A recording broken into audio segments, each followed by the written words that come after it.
Hello, my friend. Tonight we are going to talk about something most people never think about when they picture ancient Greece. Not the temples, not the philosophers, not the marble columns glowing white in the sun. We are going to talk about the bizarre, the intimate, and the strangely tender medical secrets of ancient Greek women, the creams they rubbed onto their skin, the remedies they swallowed for womanhood itself, the beauty rituals performed behind closed doors in rooms men were rarely allowed to enter. If you're settling in for the night, this is a good place to do it. Hit that like button if you feel like it. Subscribe if you want more of these slow, strange, true stories, and tell me down in the comments where you are tonight. Athens, Ohio, maybe, or somewhere far colder, London, Toronto, wherever you're curling up right now. I genuinely like reading those. All right, let us go. The room is not grand. That is the first thing you should know, because every painting you have ever seen of an ancient Greek woman shows her draped in white linen against blue sky, golden light pouring over her shoulders like she lived inside a temple. She did not. She lived in a narrow house of mud brick and timber, the upper floor sagging slightly, the air close and warm and smelling faintly of olive oil and crushed herbs, and something underneath that, sweeter, almost medicinal. A small clay jar sits open on a low wooden stand. Her fingers, 2 of them, dip into a pale paste the colour of old ivory. Maybe she's a citizen's wife, 22 years old, married at 14 to a man twice her age, spending most of her waking hours in rooms she rarely leaves. Maybe she is neither of these exactly, but some version of both, a woman somewhere in between, doing what women everywhere have always done at this hour, taking a private moment for herself before the house wakes fully around her. Here is the detail that stops people cold every time I think about it.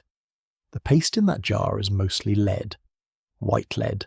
ground fine, mixed with vinegar until it forms something close to cream. She believes it will make her beautiful. In a sense, it will. Her skin will turn pale and luminous, the colour so prized in a culture that equated paleness with refinement, with a life lived indoors, untouched by labour or sun. She does not know it is also slowly, quietly poisoning her. That is the paradox sitting at the centre of so much of what we're going to talk about tonight. The line between medicine and beauty in ancient Greece was not a line at all. It barely existed. The same word could describe a remedy for a fever and a treatment for wrinkles. The same hands that mixed a cure for a sick child might, an hour later, mix a paste to whiten a wife's cheeks, and almost none of it, by our standards, would count as either safe or particularly effective. And yet it was taken with total seriousness, recorded by physicians, passed between women like inheritance, trusted the way we trust a label on a bottle from the pharmacy. I find myself genuinely fascinated by this. The sheer commitment of it, the elaborate daily architecture that ancient Greek women built around their bodies, using tools that range from the genuinely medicinal to the frankly dangerous to the almost comically strange. Crushed beetles, donkey milk, sheep fat, mercury in some cases, applied directly to skin meant to be kissed. We're going to walk through a single day in the life of a woman in classical Greece, somewhere around the 5th century before the Common Era, and we're going to let that day pull us, hour by hour, into the wider world of female medicine and beauty as it actually existed then, not as later centuries imagined it. Stay with me. This gets stranger and somehow gentler than you might expect. She's been awake since before the sun fully cleared the rooftops across the narrow street. In most Greek households, the day began early, not because anyone particularly loved mornings, but because the heat of midday made certain tasks impossible later. Bread had to be started, water had to be carried, and before any of that, before the house properly stirred, there was a private window of time that belonged to her alone, or as alone as a woman in a Greek household ever truly was, with slaves moving quietly through other rooms and children sometimes wandering in uninvited. The first ritual of the day was washing, though washing in the sense we mean it now would have seemed almost luxurious to her. Running water was rare. Most households relied on water carried in clay vessels from a public fountain or a private well, heated over a low fire if heating was wanted at all, and poured carefully into a basin no larger than what we might use today to wash a few dishes. She would wet a cloth, work it over her face and arms, and if she was fortunate enough to live in a household with means, a slave girl might assist her, pouring water slowly while she rinsed. Bathing fully, the kind where the whole body was submerged, happened less often than you might think, and when it did happen, it was frequently tied not to hygiene exactly, but to ritual. Brides bathed before their wedding in water drawn from a specific spring, believed to carry a kind of blessing with it. Women bathed after childbirth, after menstruation in some traditions, before certain religious festivals. The bath was less a daily habit and more a marked event, a transition point between one state of being and another, clean and unclean, married and unmarried, ritually prepared and ritually ordinary. And here is the thing about cleanliness in this period that surprises people. Olive oil did more work than water ever did. Greeks of both sexes used oil constantly, rubbed into the skin after washing, scraped off again with a curved metal tool called a strigil, taking with it dirt, sweat, and the outer layer of skin itself. For women, the oil was rarely left plain. It was infused, sometimes for weeks, with rose petals, with iris root, with crushed almonds, until it carried a scent the woman had chosen specifically, a small private signature she wore beneath her clothes. I want to pause here on something that I think gets lost in how people imagine ancient beauty culture. We tend to picture it as primitive, fumbling, a kind of charming ignorance compared to what we have now. But the women applying these oils were following recipes recorded with real precision, passed down through generations, refined through trial and observation in ways that mirror, oddly closely, the language on the back of a modern skincare bottle. Apply at night, allow to absorb, reapply weekly. The vocabulary has changed. The underlying impulse, the desire to care for the body methodically, has not moved an inch in 2,500 years. Once washed and oiled, she would move toward the part of the morning that took the longest, and which she likely enjoyed more than any other domestic task of the day. The face, the ideal Greek female face, at least among the citizen class whose wives spent most of their lives indoors, was pale. Startlingly pale, almost ghostly by later standards, a paleness meant to broadcast a particular kind of social position. Tanned skin signalled outdoor labour, the work of slaves or poor women who could not afford to stay shaded. Pale skin signalled leisure, protection, a husband wealthy enough that his wife never needed to step into harsh sun. So pale skin was not merely an aesthetic preference. It was an announcement, worn on the face, of where a woman stood in the social order of her city. To achieve that paleness, women reached for white lead, known to the Greeks as cymithion. It was manufactured by a slow and rather grim process, strips of lead suspended over vinegar in sealed clay pots, left for weeks until the metal corroded into a soft white crust that was then scraped off, ground into powder, and mixed with water or oil into a paste. Applied to the face, it produced an effect that contemporaries genuinely admired. A smooth, even, almost porcelain finish that hid blemishes and softened the appearance of age. Physicians of the period were not entirely unaware that something was wrong with it. Some ancient medical writers noted that women who used white lead regularly developed a particular greyish cast to their skin over years, a stiffness in the joints, sometimes tremors. They did not connect these symptoms to lead poisoning the way we would instantly recognise today, because the framework for that kind of cause and effect simply did not exist yet. Illness was explained through humoral theory, through imbalances of blood and bile and phlegm, not through trace metals accumulating quietly in soft tissue over years of daily application. So the paste kept being made, kept being sold, sometimes by travelling merchants, sometimes by women who specialised in cosmetics the way a modern esthetician might. Women whose entire trade was built around mixing, blending and selling these preparations to other women, almost always for cash a wife had set aside herself, separate from her husband's accounts. There is something I find quietly remarkable in that detail, a small informal economy of beauty, run by women, for women, operating just beneath the surface of a society that otherwise gave wives very little independent financial life. Once her face had been whitened, she turned to colour. Pale skin alone was considered slightly unfinished, even corpse-like if left entirely without warmth, so a flush was added to the cheeks and sometimes the lips. The most common source was a red dye made from mulberry juice, or alternately from a plant called alkanet, its root yielding a deep rose pigment when crushed and mixed with fat. Wealthier women, or those with access to coastal trade, sometimes used a red dye extracted from a particular species of seaweed, prized for its rich, almost wine-dark colour. This was blended carefully and applied to the apples of the cheeks with a fingertip, then blended outward in small circular motions, exactly the technique a modern makeup artist would use with blush today. The eyes received their own careful attention, and this is where ancient Greek cosmetic practice starts to look, frankly, remarkably modern. Kohl, made from soot or from crushed antimony, was applied along the lash line using a small wooden or bone stick, darkening the rim of the eye and making it appear larger, more luminous, more awake. Some preparations included a small amount of crushed malachite, a green copper mineral, swept lightly along the lower lid for a faint-coloured shadow. The overall effect, dark-rimmed eyes set against a pale powdered face with rose-flushed cheeks, would not look entirely out of place on a modern face today, which is something worth sitting with for a moment. 3,000 years separate that woman's bronze mirror from your phone screen, and the basic grammar of a made-up face has barely shifted. Eyebrows mattered too, though the standard here might surprise you if you only know later periods of fashion.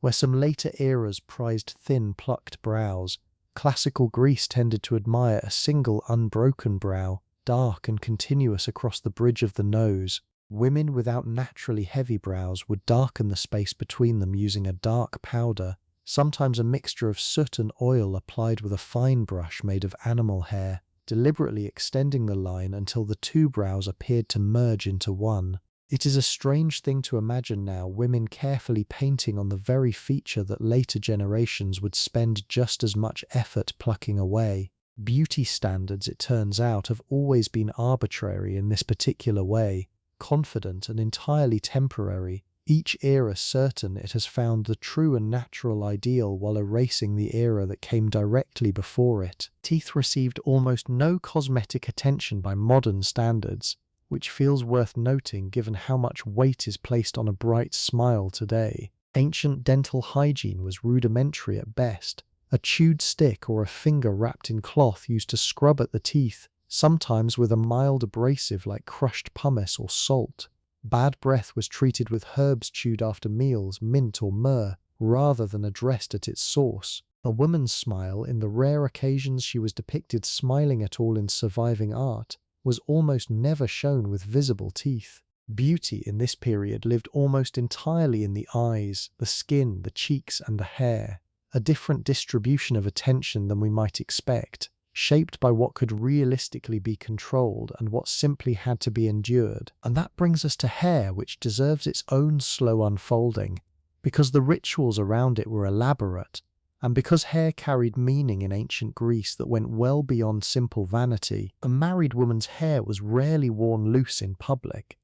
It was bound, pinned, wrapped, gathered into elaborate arrangements held in place with bone pins, ribbons, and sometimes delicate metal bands. Loose, unbound hair was associated with mourning, with ritual frenzy, with young, unmarried girls, and occasionally with the wild, uncontrolled energy of figures like Manads in myth, women possessed by divine ecstasy. A respectable married woman kept her hair contained the way she was expected to keep most things contained. Her movements, her speech in public, her visibility to men outside her household. The colour of that hair mattered as well. Blonde hair, rare and therefore desirable among a population where dark hair predominated, was sometimes achieved through dyeing, using a mixture that included potash and yellow flower extracts, applied and left to sit in sunlight for hours, a process that must have required real patience, sitting still on a rooftop terrace under the midday heat, waiting for chemistry and sunlight to slowly lift the natural pigment from each strand. Other women went the opposite direction, darkening greying hair, using a paste made from boiled walnut shells mixed with leeches left to ferment in vinegar for weeks. A recipe so specific and strange that it survived in medical writings precisely because physicians felt the need to record it. Half remedy, half curiosity even to them. Hair removal too was practiced, though unevenly across the body. Some women removed hair from the legs and underarms using a sticky resin made from heated tree sap, applied warm and pulled away once cooled. An early and genuinely painful form of what we would now recognize instantly as waxing. Others used a mixture of arsenic and quicklime, a paste so caustic it functioned essentially as a chemical depilatory, dissolving hair at the root, applied with extreme care because leaving it on too long could burn the skin beneath it raw. The line between beauty treatment and minor chemical hazard again and again throughout this period turns out to be almost non-existent. Now, let us slow down here for a moment because I think there is something worth sitting with in all of this. We tend to imagine ancient people as somehow more innocent about their bodies than we are, less concerned with appearance, more accepting of whatever nature gave them. The historical record simply does not support that. Greek women of the classical period were applying lid-based foundation, painted on eyebrows, dyed hair, and chemical depilatories with the same confident habitual ease that a modern woman applies foundation, brow pencil, box dye, and a razor. The tools were cruder. The underlying human impulse, the desire to shape and control how the body presents itself to the world, was identical. Perfume completed the morning ritual, and here the Greeks were genuinely sophisticated, developing techniques that would influence the entire later history of scent production in the Mediterranean world. Unlike modern perfume, built on alcohol as a carrier, Greek perfume was almost always oil-based, infused over long periods with flowers, resins, and spices until the oil itself carried the scent permanently. Rose was perhaps the most prized, requiring an enormous quantity of petals, harvested at dawn before the heat could begin breaking down their fragrance, pressed and steeped repeatedly until the oil achieved real depth. Different scents carried different associations, almost like a vocabulary a woman could speak through her body without saying a word. Rose suggested romance, softness, and invitation. Myrrh, heavier and more resinous, carried associations with religious ritual, with solemnity, sometimes with mourning. Iris root, ground and infused, produced a powdery violet scent considered particularly elegant, favored by women of higher status who could afford the labor-intensive process of extracting it. A woman's chosen scent, applied to the wrists, behind the ears, sometimes worked into the hair itself, functioned as a kind of signature recognizable to those close to her, a private detail of identity in a culture that otherwise asked women to keep so much of themselves hidden behind walls and veils. By the time the sun had fully risen and the street outside filled with the early sounds of a Greek city waking, vendors calling out prices, sandals slapping against packed earth, the occasional bray of a donkey hauling water jars, she would have moved from her own chamber into the wider rhythm of the house. And here it is worth pausing on the architecture itself, because the rooms a Greek woman moved through shaped almost everything about how her medical and beauty life actually functioned. Most citizens households of any means were built around the concept of the gynekonitis, the women's quarters, a section of the house, often upstairs or toward the rear, set apart from the andron where the man of the house entertained guests and conducted business. This was not simply a bedroom. It was closer to an entire wing where wives, daughters, and female slaves spent the bulk of their daylight hours, spinning wool, weaving cloth, supervising household production, and yes, mixing the very cosmetics and remedies we have just walked through. I think it is easy, looking back, to read this separation purely as confinement, and in many ways it absolutely was. A citizen wife in classical Athens in particular had remarkably little legal standing, could not own property in her own name in most circumstances, could not vote, could not appear as a witness in court, and was expected to leave the house only for specific occasions, funerals, certain religious festivals, visits to close female relatives, almost always accompanied. And yet within that confined space something else was also happening, a dense, almost entirely female social and medical economy, where knowledge about the body passed from mother to daughter,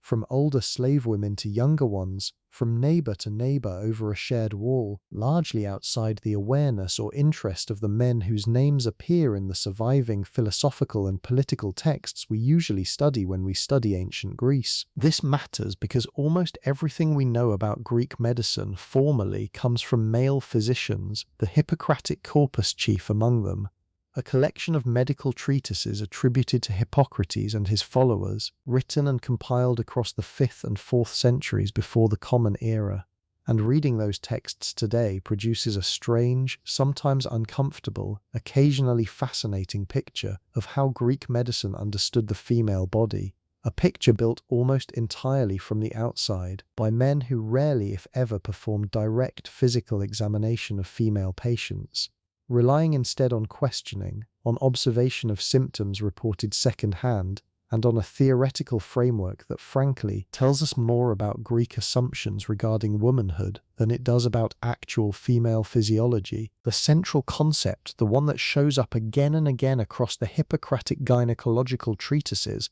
is the idea of the wandering womb. The theory held that the uterus was not a fixed organ but something closer to a living creature within the body, capable of moving, of drying out and becoming light enough to drift upward through the torso if it was not kept sufficiently moist through regular intercourse and pregnancy. A womb that wandered too far upward could press against the diaphragm, causing breathlessness, a sensation of choking, even fainting. A womb that traveled toward the liver could trigger what physicians described as hysterical suffocation, a cluster of symptoms including anxiety, tremors, and a sense of impending collapse. I want to be honest with you about something. Reading this theory now, it is tempting to simply laugh at it, to file it away as quaint ancient superstition and move on. But I think that misses something genuinely important. The wandering womb theory was not a careless guess. It was a serious, internally consistent medical model,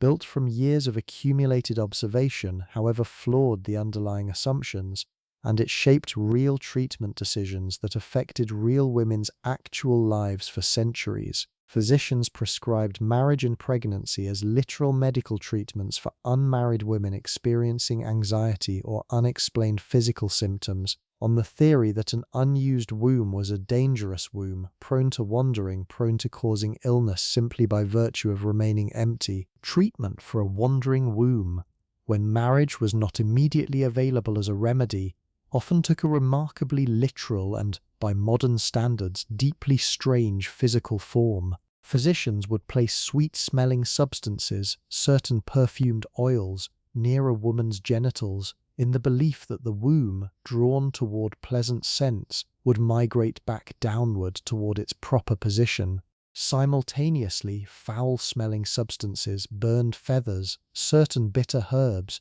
would be held near the woman's nose and mouth, the theory being that the womb, repelled by the unpleasant smell from above, would retreat downward away from it. A woman experiencing what we might today recognize as anxiety, a panic attack, or simply normal premenstrual discomfort, might find herself sitting in a darkened room with perfumed oil between her thighs and burning feathers under her nose, her physician nodding with genuine medical confidence the entire time. Of course, that is not the whole story of Greek gynecological thought, and it would be unfair to leave it there without noting that some of the practical herbal knowledge embedded within these same treatises was remarkably sophisticated, built from real, repeated clinical observation even if the underlying theoretical framework was wrong. Physicians correctly noted, for instance, that certain plants reliably induced menstrual bleeding, that certain preparations reduced pain during difficult labor, that particular dietary changes affected the timing and intensity of a woman's monthly cycle. The mechanism they imagined behind these effects was often incorrect. The empirical observations themselves, gathered patiently over generations, frequently held up. Menstruation itself occupied a strange dual position in Greek medical thought, treated simultaneously as an essential necessary process and as something faintly dangerous, even polluting, depending on which source you read and which context you examined. The Hippocratic writers generally believed that regular menstrual bleeding was essential to female health, a kind of monthly purification that released excess blood to the female body, colder and wetter by nature than the male body in the prevailing humoral theory, could not otherwise process or burn off through physical exertion the way men supposedly could. A woman whose period was late, irregular, or absent was considered to be in a state of real medical danger, the retained blood believed capable of corrupting internally, rising toward the heart or brain, producing symptoms ranging from headache to full delirium. Physicians had an entire pharmacy of remedies aimed at provoking delayed menstruation, plant preparations including pennyroyal, a member of the mint family with a sharp, almost medicinal scent, brewed into a strong tea and consumed specifically to bring on bleeding. Rue, another bitter herb, served a similar purpose, along with preparations using artemisia, named for the goddess Artemis, protector of women in childbirth, a plant whose very name carried an acknowledgement of its specific feminine medical use. Here is something worth sitting with for a moment without rushing past it. Many of these same herbs, pennyroyal especially, were also used deliberately and with full awareness of the connection to end early pregnancies. Ancient Greek women possessed real, functional knowledge of herbal abortifacients and emmenagogues, plants capable of either provoking a missed period or terminating a pregnancy in its earliest weeks, and this knowledge circulated, largely among women themselves, with a level of practical sophistication that surprises people who assume reliable birth control is a purely modern invention. The legal and social attitudes surrounding this knowledge were complicated,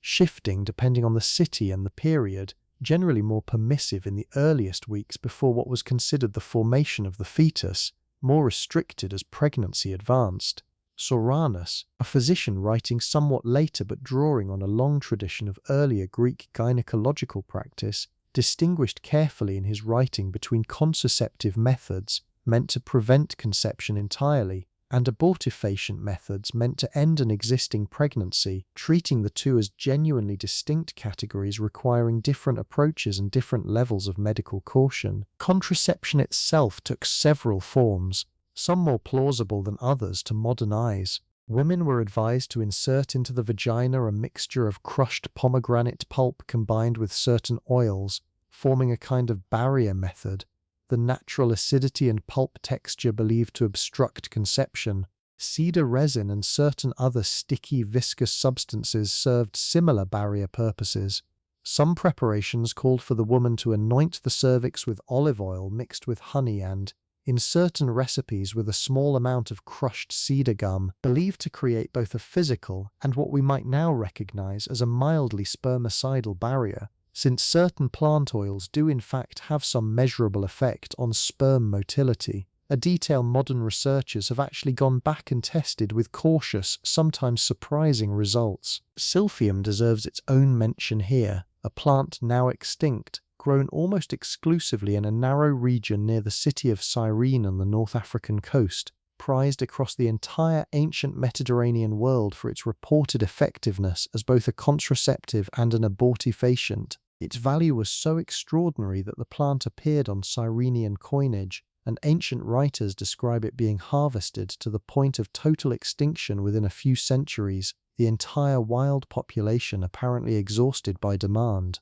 We will never know precisely how effective silphium actually was, since no living specimen survives for modern testing, but the historical record of its value, an entire regional economy built substantially around a single contraceptive herb, tells us something important about how seriously and how practically ancient women approached the management of their own fertility. Maybe she is a woman with 4 living children already and no particular desire for a 5th, quietly purchasing pennyroyal from a market stall under the unremarkable cover story of treating a headache, the merchant understanding perfectly well what the purchase actually means without either of them ever needing to say so aloud. Maybe she is someone else entirely, a new bride desperate for a child to secure her place within her husband's household, drinking Artemisia tea each month not to delay a pregnancy, but to encourage her cycle to regulate, hoping each month that this will finally be the month nothing comes at all. The same plants, prepared almost identically, served opposite purposes depending entirely on what a woman needed that particular season of her life, and nobody recorded which use was more common, because nobody thought to ask the women themselves directly enough to write it down. When pregnancy was wanted, and it usually was, since a citizen wife's primary social value within her husband's household rested heavily on her ability to produce legitimate heirs, particularly sons, an entirely different branch of medical and magical practice came into play. Fertility was pursued through diet, through ritual, and through remedies that blurred the line between herbal medicine and outright superstition so thoroughly that even ancient writers themselves sometimes seemed uncertain which category a given treatment belonged to. Diet played a real role in how fertility was understood. Certain foods were believed to warm the womb, making it more receptive to conception. Foods like dates, considered both nutritious and symbolically fertile, given the prolific fruiting of the date palm itself. Pomegranate appears again here, this time not as contraceptive but as fertility symbol, its hundreds of seeds within a single fruit, making it an almost obvious choice for a culture looking for natural metaphors of abundant childbearing. Goat's milk and certain animal fats were recommended to build what physicians described as the proper bodily warmth and moisture needed to sustain a pregnancy once conception occurred. Ritual ran alongside the dietary and herbal remedies, often inseparably. Women prayed and made offerings to Artemis before marriage and throughout their childbearing years, and to Eileithyia specifically during pregnancy and labor, a goddess whose entire mythological function centered on assisting women through the physical process of birth itself. Small clay figurines, terracotta votives shaped like pregnant women or like infants, have been found in considerable numbers at sanctuary sites throughout Greece, left as offerings, sometimes alongside inscribed pleas asking for a safe pregnancy, a living child, a labor survived. These objects, small and unglamorous and easy to overlook in a museum case, represent something genuinely moving when you sit with them, a direct handwritten or hand-shaped record of real anxiety, real hope, carried by women whose names history otherwise never bothered to record. Pregnancy itself, once confirmed, brought its own set of medical beliefs and restrictions. A pregnant woman was advised to avoid excessive physical exertion, though light activity, walking, light household tasks, was generally encouraged rather than discouraged, since complete bed rest was believed to weaken rather than protect the developing pregnancy. Certain foods were avoided, strong wine in particular, along with various bitter herbs believed capable of provoking miscarriage if consumed in any quantity once pregnancy had been confirmed.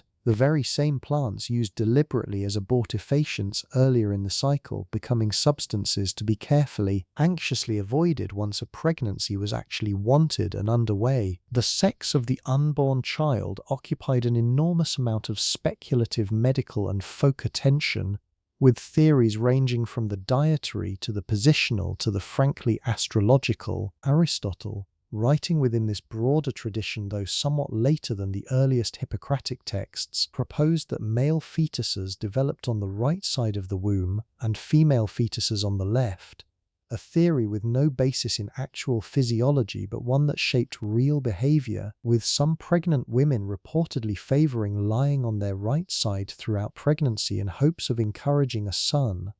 Other folk traditions held that a woman carrying a boy would experience a more difficult, more nauseated early pregnancy, while a girl would be carried more gently, theories that persist almost word for word in folk wisdom passed between expectant mothers today, which I think says something quietly remarkable about how stubbornly certain pieces of pregnancy folklore manage to survive, generation after generation, completely untethered from any actual evidence. Labor, when it finally arrived, took place almost entirely within the women's quarters of the household, attended not by male physicians but by midwives, Women who held a position of genuine, specialized expertise within their communities, despite occupying a formal social status well below that of trained male doctors. The midwife, known as the Maya, was usually an older woman, often one who had borne several children herself. Her authority built not on theoretical medical training in the formal sense, but on accumulated practical experience passed down through years of attending other women's labours. A birthing room was prepared with specific tools and substances. A birthing stool, a low chair with an open or horseshoe-shaped seat, allowed the labouring woman to remain upright, using gravity to assist the process rather than lying flat, a position modern obstetric research has actually circled back around to recommending in certain contexts, which is worth pausing on. Olive oil was used to ease the passage of the infant. Warm water, kept ready throughout labour, served both practical and what we might call comfort purposes. The warmth believed to relax tense muscle and ease pain. Certain herbs, including dittany, a plant native to Crete with a reputation throughout the ancient world for easing labour pains and speeding delivery, were burned or brewed and given to the labouring woman in small amounts. Pain relief during labour existed in forms that ranged from genuinely useful to almost certainly placebo. Opium poppy preparations, when available, provided real analgesic effect, though their use during labour specifically was approached with caution given concerns, even then, about its effect on a newborn delivered while the mother was heavily sedated. More commonly, women were given diluted wine, herbal preparations meant to calm and relax rather than fully numb, and the simple ongoing physical and verbal support of the midwife and any other women present, a form of pain management we would now recognize as continuous labor support, which modern research has repeatedly shown actually does measurably improve birth outcomes, regardless of how unscientific it might sound to a 5th century ear. Maternal mortality during this period was real and significant, though precise statistics from antiquity are impossible to establish with any confidence. What we can say from surviving funerary inscriptions and grave monuments specifically commemorating women who died in childbirth is that the danger was understood, anticipated, and feared by the women who faced it. Grave markers for women who died bearing children sometimes include language acknowledging the specific circumstance directly, a kind of solemn honesty about cause of death that stands in contrast to how rarely ancient inscriptions specify the manner of a person's passing at all. The fear was not abstract. It was a known, calculated risk every pregnant woman in this period carried with her, month after month, in a way that is genuinely difficult for those of us living after the development of modern obstetric medicine to fully internalize. Once a child was born and confirmed healthy by the attending women, and assuming the household chose to keep the infant, a decision that in this period rested with the father and was not automatic, particularly for daughters or for children born with visible disabilities. Postnatal care followed its own set of rituals and remedies. The newborn was washed, sometimes in wine before being rinsed in water, a practice some ancient writers believed had a mild antiseptic or strengthening effect on the infant's skin. Swaddling followed almost immediately, the infant wrapped tightly in strips of cloth, believed necessary to encourage straight limb growth and to provide a sense of security mimicking the confined space of the womb itself. Breastfeeding was the expected method of infant feeding, though wealthier households frequently employed wet nurses rather than having the mother nurse the child herself, a practice that drew genuine moral criticism from some ancient writers who argued that a mother's own milk carried something essential, almost a transmission of her own character and temperament into the child, that a hired wet nurse's milk could never fully replicate. Soranus, writing on this topic with real specificity, recommended careful selection criteria for choosing a wet nurse, favouring women between roughly 20 and 40 years old, of good temperament, good health, and ideally a similar ethnic background to the family employing her, reasoning that shared physical and temperamental traits would somehow pass more harmoniously through the milk itself into the nursing infant. Let us step back out of the birthing room now and return to the ordinary rhythm of a day. because childbirth, however dramatic and dangerous, was an occasional event in a woman's life, not a daily one. Most days followed a quieter pattern, and diet formed a significant part of how Greek women understood and managed their own bodily health, beauty, and what they would have called the proper balance of the humours. The prevailing medical theory held that the body was governed by 4 fluids: blood, black bile, yellow bile, and phlegm, and that health depended on these remaining in proper balance, a balance that diet could either support or disrupt. Women, considered by nature colder and wetter than men, were advised to favour foods believed to bring warming and drying qualities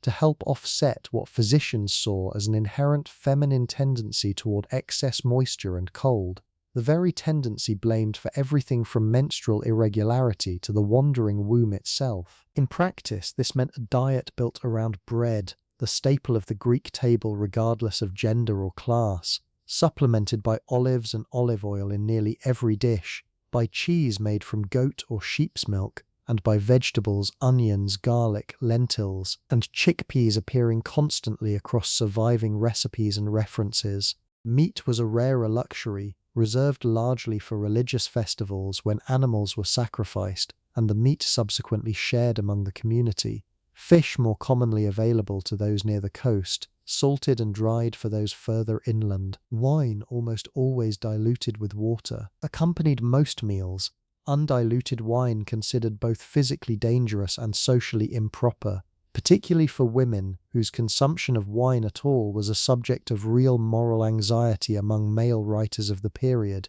who worried, with what reads now as a strange mixture of concern and condescension, that wine might loosen a woman's tongue, her judgment, or worse, her fidelity. Body shape and weight carried their own ideals, distinct from but related to the cosmetic ideals we have already discussed. A fuller figure was generally favoured over extreme thinness. Softness and roundness read as signs of health, fertility, and adequate household provision, a visible signal that a husband could afford to feed his wife well. Extreme thinness, by contrast, could suggest poverty, illness, or in some medical writing, a dangerously imbalanced and overly dry constitution, prone to the same kind of disorder believed to cause the wandering womb in the first place. This stands in genuinely interesting contrast to the pale, delicate ideal we discussed earlier regarding skin, suggesting that ancient beauty standards, much like modern ones, were never a single coherent thing but a tangle of sometimes contradictory preferences: pale skin but rounded form, restrained movement but visible vitality, modesty in public but, within the privacy of the household, real attention and care given to physical appeal. Exercise for women was approached cautiously and unevenly across different Greek city-states, with genuine variation worth noting rather than flattening into a single picture. In Athens, citizen women generally led physically restricted lives, their movement largely confined to household tasks, weaving, and the occasional supervised outing. Sparta famously took an entirely different approach, with Spartan girls participating in organized physical training, running, wrestling, and javelin throwing alongside boys, a practice that shocked and scandalized other Greeks, who saw it as a strange inversion of proper feminine modesty. Spartan thinking, recorded by later writers including Plutarch, held that physically strong mothers produced physically strong children, a theory of inherited vigor that again sits oddly close to certain strands of modern thinking about maternal health and birth outcomes, even though the Spartans arrived at it through an entirely different and far more militaristic set of priorities. Now, everything we have discussed so far has centered largely on the citizen wife, the woman whose life was bound up in her husband's household, her reputation, and the legitimacy of his heirs. But Greek society, particularly in a cosmopolitan city like Athens, contained another category of woman entirely, one whose relationship to beauty, medicine, and her own body operated under almost opposite rules, and it would be a disservice to leave her out of this story. The hetera occupied a strange and genuinely fascinating social position, a courtesan, though that translation flattens something more complicated than the modern word implies. Unlike citizen wives, heterae were often educated, sometimes remarkably so, trained in music, conversation, rhetoric, and the social arts that allowed them to attend symposia, the all-male drinking and intellectual gatherings from which respectable wives were entirely excluded. A hetera's value rested not on producing legitimate heirs, but on her wit, her charm, her physical beauty, and, just as important, her visibility. The very visibility that was denied to a citizen wife was, for a hetera, the entire foundation of her livelihood. This meant her relationship to cosmetics and bodily care was both more elaborate and more public, where a citizen wife applied her white lid and rouge largely for the eyes of her own household. A hetera's painted face was a professional tool, maintained with real skill and real financial investment, since her income depended directly on her ability to remain desirable within an extremely competitive social world. Surviving comic plays from the period which mocked and satirized heterae with a kind of gleeful, slightly cruel humor, reference elaborate cosmetic routines, false hairpieces, padded undergarments, and an entire arsenal of beauty tricks employed to maintain an appearance of effortless, ageless allure. Jokes that only land if the underlying practice was genuinely common knowledge among the audience. I find something quietly poignant in this contrast, honestly. The citizen wife, confined and largely invisible, applying her cosmetics in private, for an audience of essentially nobody beyond her own household, and perhaps the gods at a festival. The hetera, visible and economically independent in a way almost no citizen wife could ever be, yet entirely dependent on maintaining a beauty that, like all beauty, was guaranteed to fade with age, her livelihood built on a foundation that grew shakier with every passing year. Neither position offered real, lasting security. Both, in their different ways, asked a woman to perform a version of femininity dictated almost entirely by men, whether the audience was a single husband behind closed doors or an entire room of drinking philosophers at a symposium. Slave women, who made up a significant portion of any wealthy household, occupied yet another category entirely, one largely silent in the surviving historical record. They performed much of the actual physical labor involved in preparing the cosmetics and remedies we have discussed, grinding the lead, infusing the oils, carrying the water, often applying these preparations to their mistress's skin with their own hands, while having little to no access to such luxuries themselves. Medical care for enslaved women was minimal at best, their reproductive health managed primarily as a matter of property value rather than personal well-being, a genuinely difficult truth that sits underneath the more decorative history of Greek beauty culture and deserves acknowledgement rather than erasure, even in a story focused primarily elsewhere. The afternoon in the household we have been following would have brought a shift in rhythm, the heat of midday settling heavily over the city, work slowing, conversation among the women of the house turning toward the kind of unhurried talk that fills long, warm hours, gossip certainly, but also the genuine transmission of knowledge which remedy had worked for whose mother, which midwife was most trusted, which merchant sold cosmetic ingredients without cutting them with cheaper, less effective substitutes. It is in this kind of afternoon conversation, more than in any formal medical text, that most ancient Greek women likely received the bulk of their practical health and beauty knowledge. The Hippocratic treatises, however extensive, were written by and largely for male physicians. They were not handed to women as instruction manuals. What actually shaped a woman's daily medical and cosmetic practice was this oral network, mother to daughter, neighbor to neighbor, slave to slave, an entire body of accumulated female knowledge that almost never made it into the written historical record at all,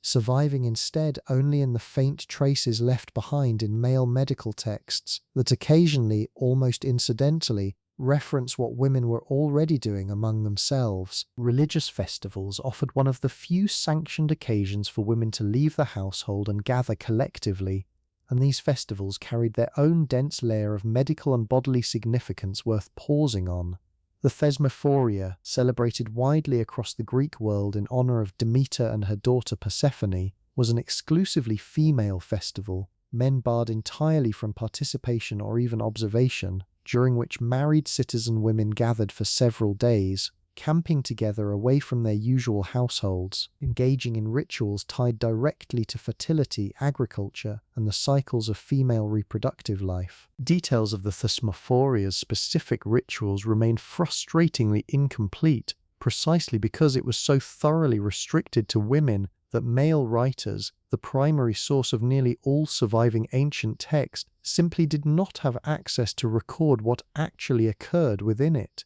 What we do know suggests rituals involving fasting, ritual obscenity, and crude joking believed to encourage fertility, and the symbolic handling of pig remains, animals sacred to Demeter, buried in pits earlier in the year and ceremonially retrieved, their decomposed remains mixed with seed grain in a ritual believed to ensure agricultural and, by extension, human fertility for the coming season. I want to dwell on this festival a moment longer, because I think it represents something genuinely important that gets lost when we focus too narrowly on cosmetics and medical remedies alone. For a few days each year, women who otherwise spent the overwhelming majority of their lives confined to private households, dependent on male relatives for their legal and social existence, gathered entirely among themselves, beyond male observation, beyond male control, engaging in rituals that were taken with complete seriousness by the entire community, men included,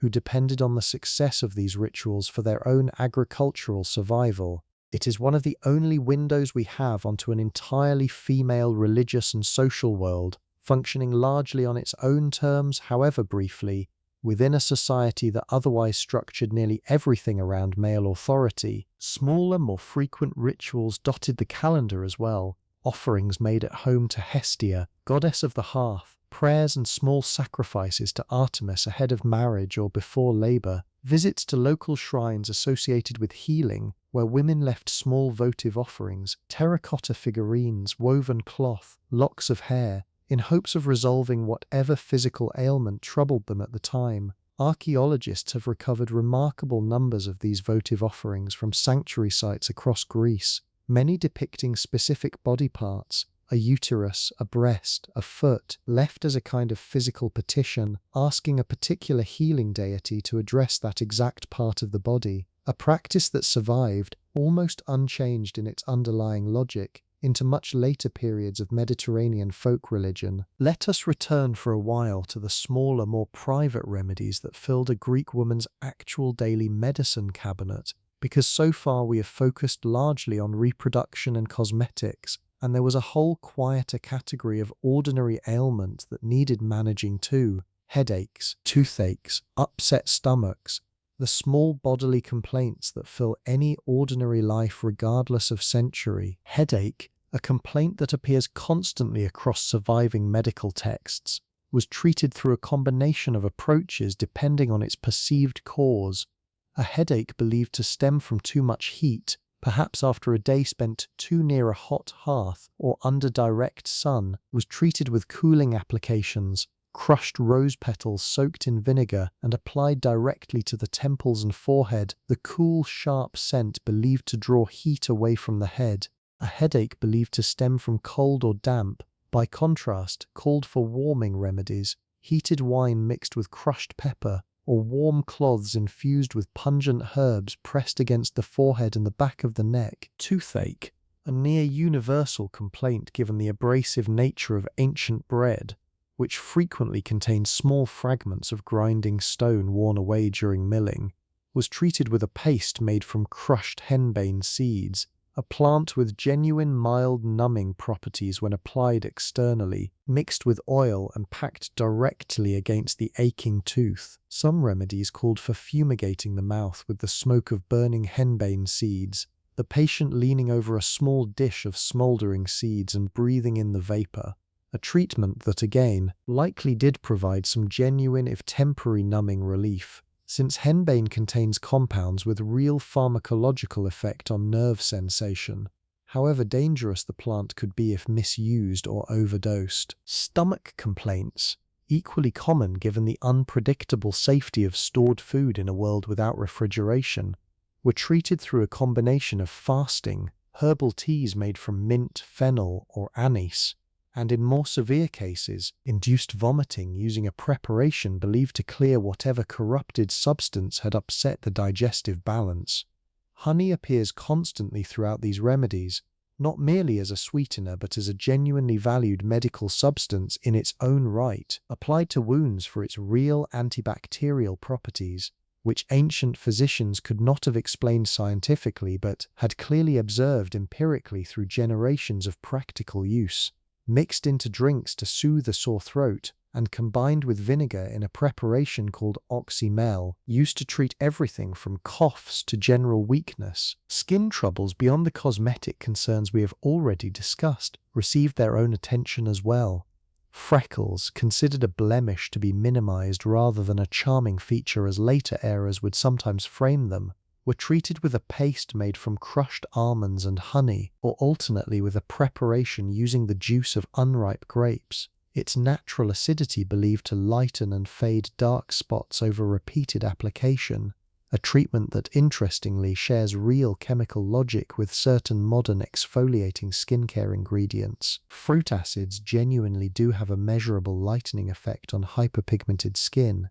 even though the ancient women applying grape juice to their faces could not have explained why in chemical terms. Scars, whether from childhood illness, injury, or the marks left by smallpox-like diseases that periodically swept through ancient populations, were treated with applications of crushed myrrh mixed with oil, believed to soften and gradually fade scar tissue over months of consistent use, alongside various recipes involving animal fat, particularly goose fat, prized for its smooth texture and believed moisturizing properties, worked into the skin nightly in a ritual that, again, bears a genuinely uncanny resemblance to modern night cream routines, the specific ingredients entirely different, the underlying behavior, consistent nightly application in pursuit of smoother, more even skin over time, essentially unchanged. There was also, running underneath nearly every remedy we have discussed so far, a layer of belief that we would now firmly categorize as magic rather than medicine,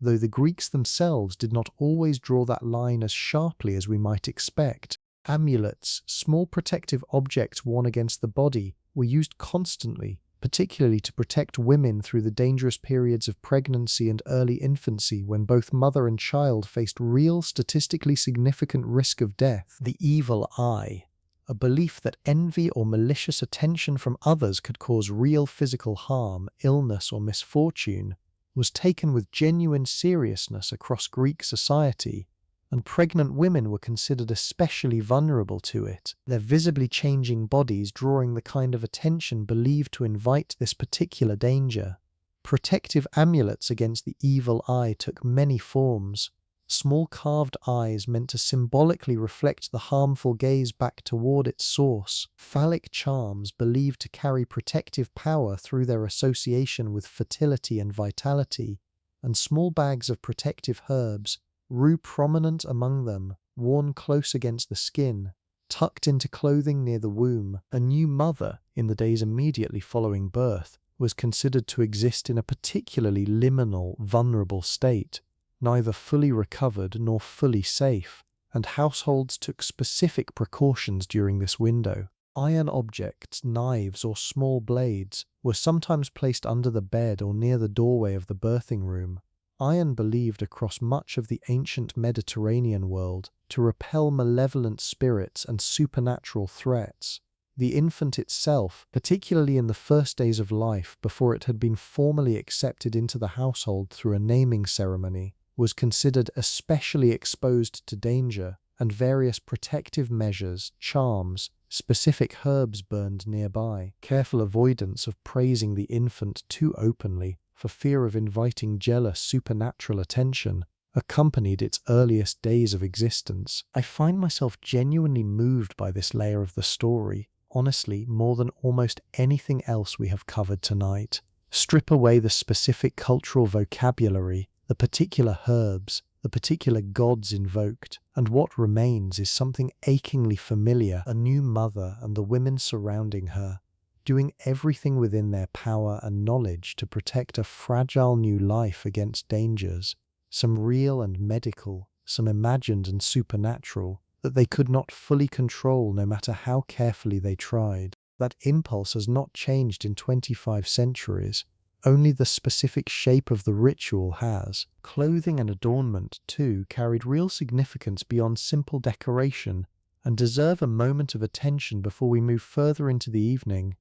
A married woman's dress, the peplars or the lighter chiton depending on the period and region, was typically fastened with pins at the shoulders, sometimes elaborately decorated. The fabric itself often dyed in colors that carried social meaning, saffron yellow associated with brides and young unmarried women, deeper purples and reds, expensive to produce and therefore reserved largely for wealthier households, signaling status as clearly as any cosmetic could. Jewelry, when a household could afford it, included earrings, necklaces and bracelets, often gold, sometimes set with semi-precious stones, garnet and carnelian appearing frequently in surviving archaeological finds. Beyond pure decoration, certain stones and metals carried believed medicinal or protective properties, much like the herbal amulets we just discussed. Amber, when available through trade routes extending up into northern Europe, was believed to carry warming, protective qualities,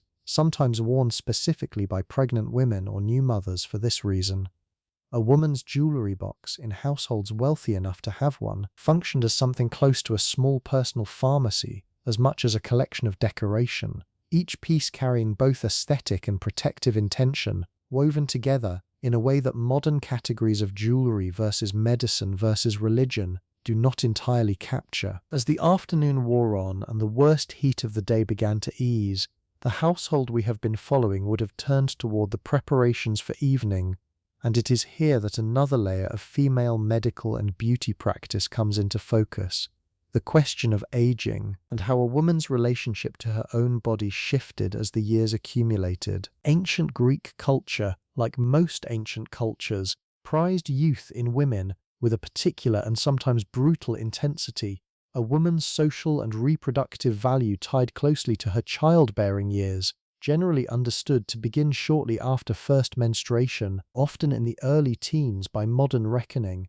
and to decline noticeably once she passed beyond what was considered prime childbearing age, somewhere in her 30s for most women of this period. A woman past this stage, whether through choice, widowhood, or simply the passage of years, occupied a different social category, often one carrying both real loss of certain forms of status and, somewhat surprisingly, a genuine increase in personal freedom and authority within her own household. The remedies aimed specifically at aging skin reflect this anxiety clearly. Beyond the goose fat and myrrh preparations we already discussed for general skin softening, more specialized anti-aging treatments called for ingredients believed to carry particular restorative power. Crushed pearl, when a household could afford it, ground into an extremely fine powder and mixed into facial paste, was believed to brighten and firm aging skin, a luxury treatment available only to the wealthiest households given the genuine cost of pearls within the ancient Mediterranean trade economy.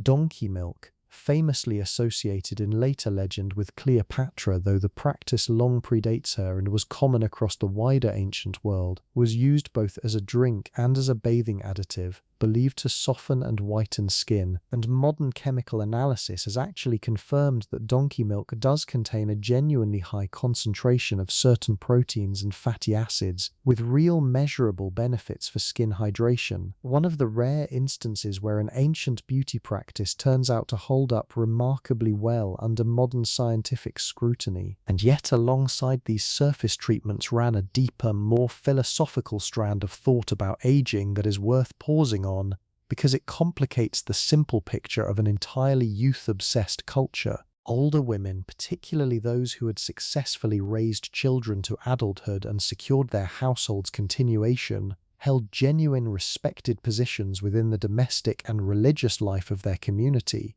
The role of the priestess in many cults was specifically reserved for older women, sometimes explicitly required to be past childbearing age, the assumption being that a woman freed from the physical and social preoccupations of her fertile years could bring a clearer, steadier devotion to religious service, The wisest midwives, the most trusted herbalists, the women whose advice on remedies and rituals carried the greatest weight within the female social network we discussed earlier, were almost always older women, their accumulated decades of practical experience treated as a form of authority that no younger woman, however beautiful, could claim. There is something worth sitting with in that contrast. A culture that prized youthful, pale, smooth-skinned beauty with real intensity also, simultaneously granted older women a specific and genuine kind of authority that younger women simply did not possess. An authority built not on appearance but on knowledge,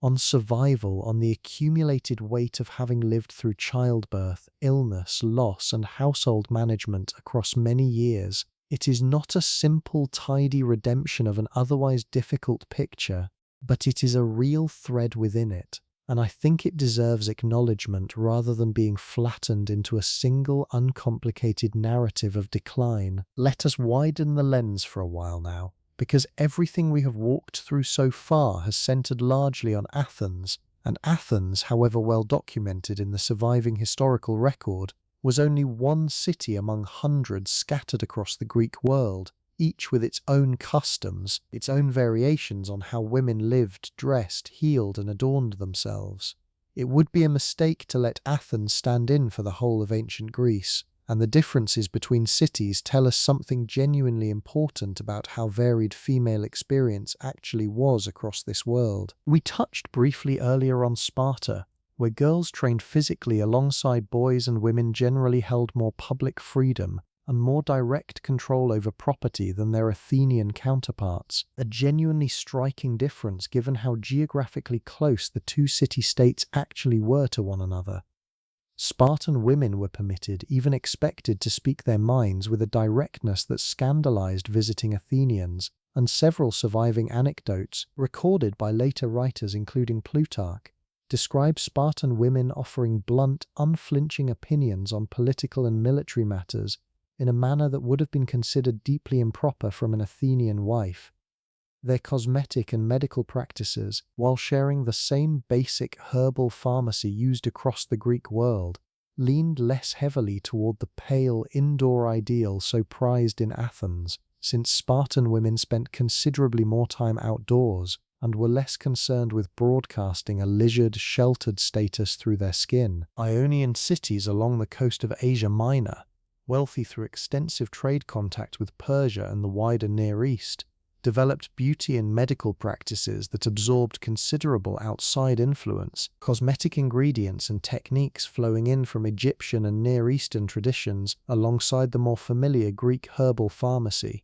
Egyptian kohl recipes, somewhat different in formulation from the Greek versions we discussed earlier, were prized imports among wealthier Ionian households, along with certain perfume techniques and ingredients, particularly resins and spices, arriving via trade routes connecting the Greek world to Arabia and beyond. Corinth, a major commercial hub controlling key trade routes, developed a particular reputation, not entirely flattering, for its large population of heterae, a reputation so established that the very phrase to Corinthianize became ancient Greek slang for engaging in the kind of commercial, sexual, and social arrangements the city was known for.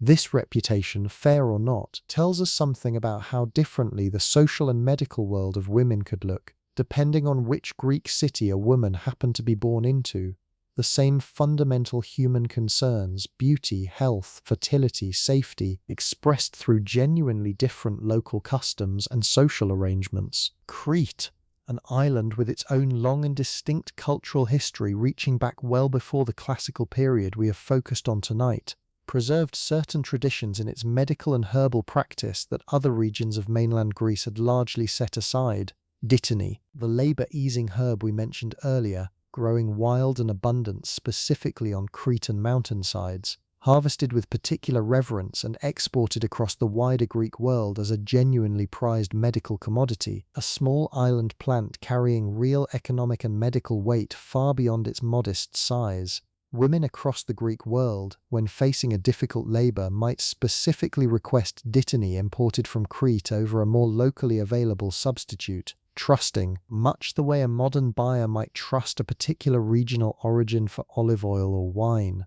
that the source itself carried real meaningful difference in quality and effectiveness. Bathing, which we touched on briefly near the beginning of this story, deserves a fuller return here because public bathing infrastructure developed considerably across the Greek world over the centuries we are discussing, and women's access to it varied in ways worth understanding properly. Public bathhouses, distinct from the grander later Roman institutions that would eventually dominate the Mediterranean, existed in many Greek cities, typically smaller in scale, offering communal bathing facilities heated by wood fires, sometimes including small individual basins, sometimes larger shared pools. Access for women to these public facilities was generally restricted by time rather than by outright prohibition in most cities. Certain hours of the day, often the early morning before the main business of the city began, set aside specifically for women to bathe, men using the facilities during the remainder of the day.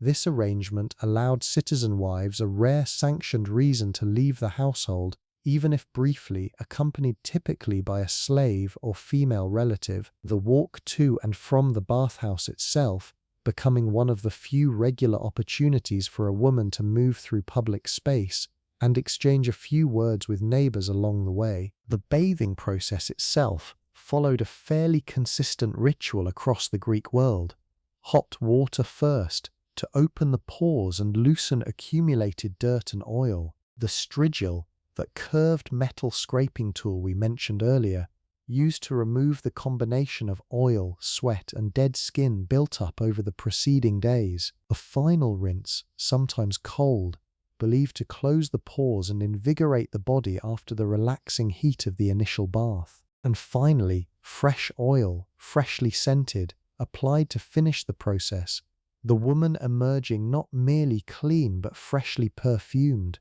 her skin softened, ready to return to her household duties or, on the rare festival day, ready to be seen. Maybe she is a woman who treasures this particular hour above almost any other point in her week. The early walk through quiet streets, still cool from the night, the warmth of the water, the brief, easy conversation with women from neighboring households who share this same narrow window of freedom each week. Maybe this is the one place in her entire life where she feels something close to unguarded, surrounded by other women, away from her husband's gaze and her household's demands, her body simply her own for the span of an hour before she must dress, perfume herself again, and return to everything waiting for her at home. By the time evening properly settled over the household, the rhythm of the day shifted once more toward dinner, and here too the gendered separation we have traced throughout the day continued, often quite strictly. In a citizen household hosting any kind of formal gathering, the symposium, that famous institution of structured drinking and conversation among men, took place in the andron, and respectable wives did not attend. The women of the household ate separately, often earlier,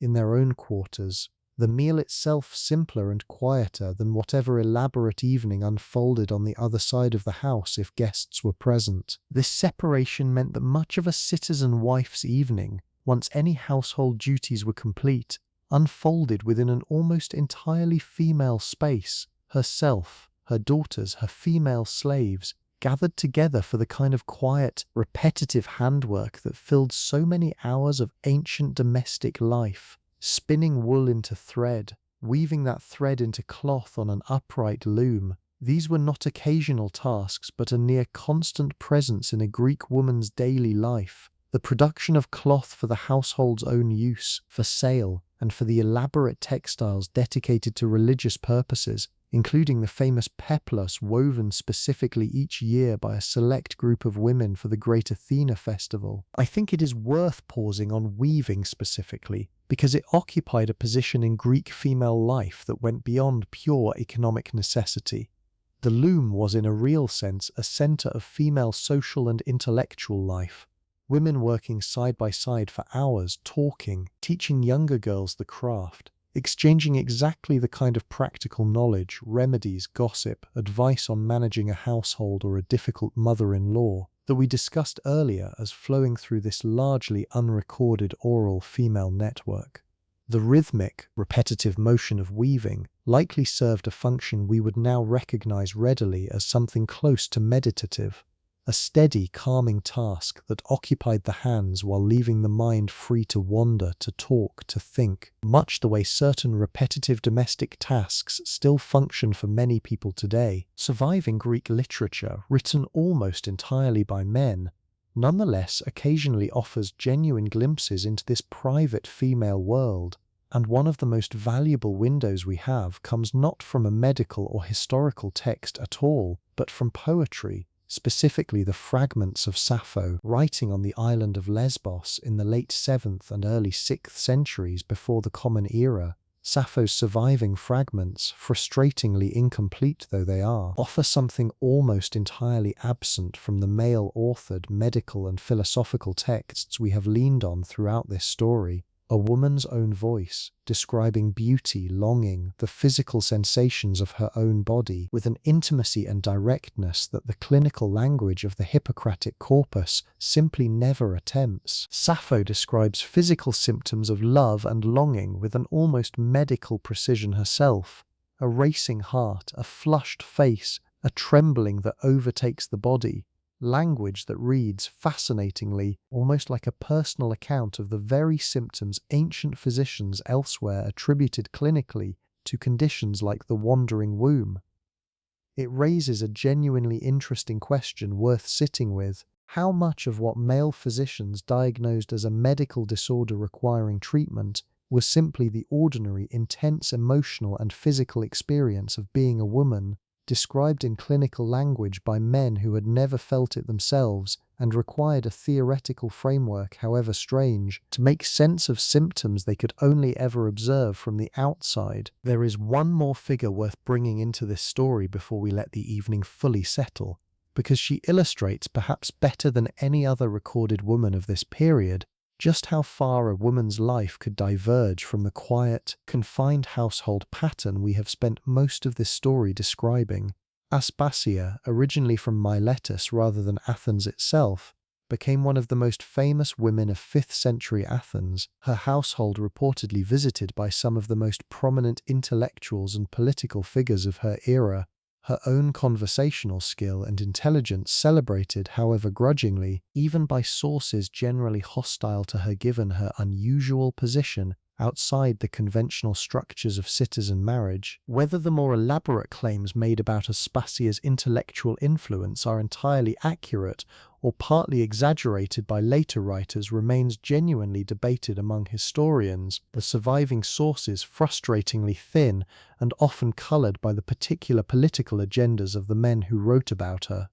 What seems clear, regardless, is that her position as a foreign-born woman outside the formal structures of Athenian citizen marriage allowed her a kind of social and intellectual visibility that would have been essentially impossible for a respectable Athenian wife confined within her own gynaeconitis. She represents, in a sense, the road not taken by most women of her era, the visible, intellectually engaged life that the rigid structures of citizen marriage and household confinement closed off to almost everyone else. I bring her up not because her experience was typical, it absolutely was not, but because she reminds us that the quiet, contained life we have spent most of this story describing was a social structure, not a biological inevitability, a set of choices made by a particular society about how to organize and restrict its women, choices that other women in other circumstances in other cities managed to step around entirely. The history of ancient Greek womanhood was never a single uniform story. It was hundreds of thousands of individual lives, shaped by the same broad medical and beauty practices we have walked through tonight, but lived out in genuinely different circumstances depending on a woman's birth, her city, her status, and frankly, no small amount of luck. Let us go back for a while into the medical world we explored earlier, because there is more to say about how ancient physicians understood and treated specifically female complaints, and some of these cases, recorded with surprising detail in the surviving Hippocratic case histories, give us something closer to an actual narrative, a real woman, even if unnamed, moving through a specific illness across a specific span of days. One frequently cited case from the Hippocratic corpus describes a woman suffering from what the physician records as suffocation related to the womb, her symptoms beginning with a sensation of heaviness and pressure rising through her abdomen, followed by difficulty breathing, a racing pulse, and eventually a kind of fainting episode that left the household in genuine alarm.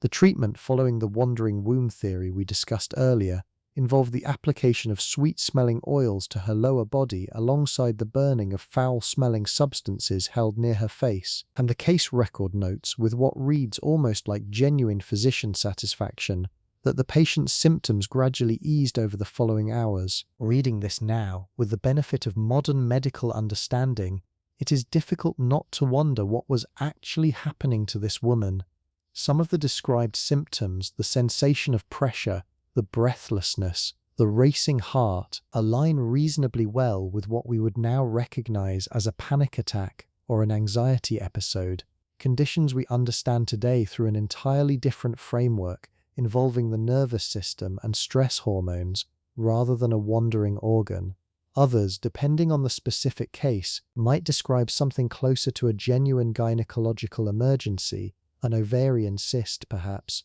or complications from an early miscarriage, conditions the Hippocratic physicians had no real diagnostic tools to distinguish from one another, lacking anything resembling internal examination, imaging, or even a clear anatomical understanding of the female reproductive organs beyond what could be inferred from external observation and the occasional opportunity to examine the body after death. Infertility, when a marriage failed to produce children, was almost universally blamed on the woman within this medical framework, regardless of the actual biological cause, a genuinely difficult and unfair reality worth naming plainly rather than glossing over. Treatments for a woman struggling to conceive ranged across the herbal and ritual remedies we already discussed, alongside more invasive physical interventions, fumigation of the womb being among the more commonly recorded, where a woman would sit over a vessel containing burning herbs, the smoke directed upward into the body,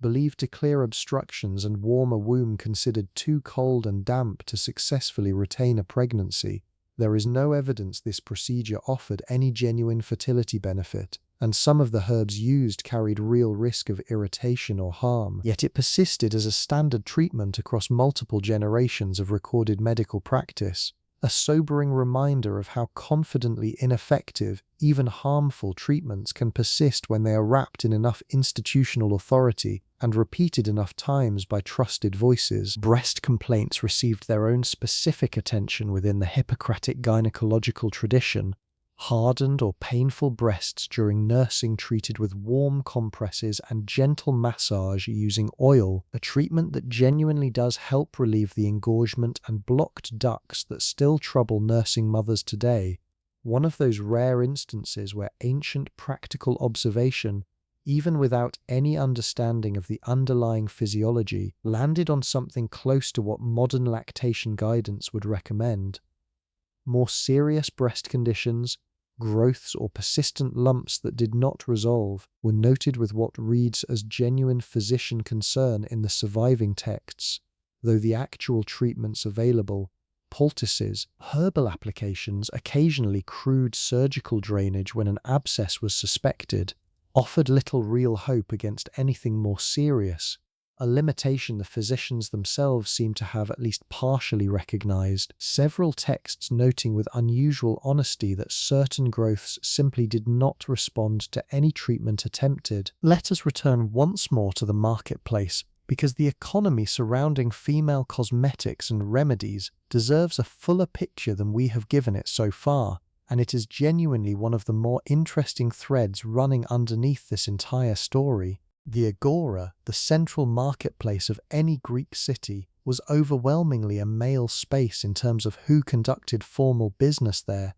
citizen men buying and selling, negotiating, conducting the public commerce that defines civic life, and yet cosmetics, remedies, perfumes, and the specific ingredients women needed for their daily rituals had to come from somewhere, and the trade networks supplying them tell us something important about how female commerce actually functioned within a society that officially restricted women's economic participation so heavily. Specialized merchants, some of them women themselves, particularly in the trade of perfumes and cosmetic ingredients, operated either directly in designated sections of the marketplace or, more commonly for respectable households, through informal door-to-door arrangements, a merchant woman visiting individual households directly, allowing the women within to examine and purchase goods without ever needing to enter the public marketplace themselves. This arrangement preserved the social expectation that respectable wives remain largely within their households, while still allowing the actual commercial transaction to take place, a workaround that speaks to how thoroughly ancient Greek society managed to maintain its formal rules about female visibility, while still allowing the practical business of daily life, including the elaborate beauty economy we have spent so much of tonight exploring, to continue functioning smoothly underneath those rules. Perfume specifically supported a substantial and genuinely lucrative trade network.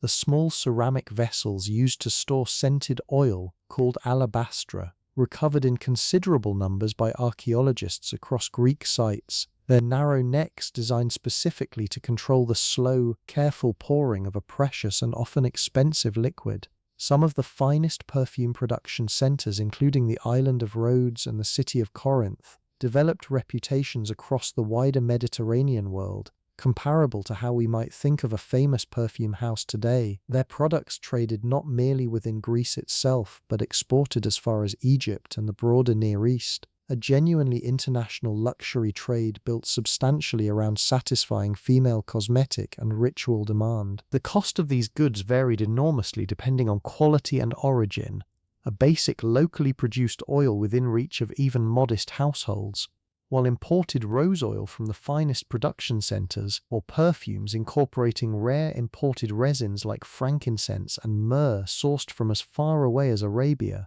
represented genuine luxury purchases reserved for the wealthiest families.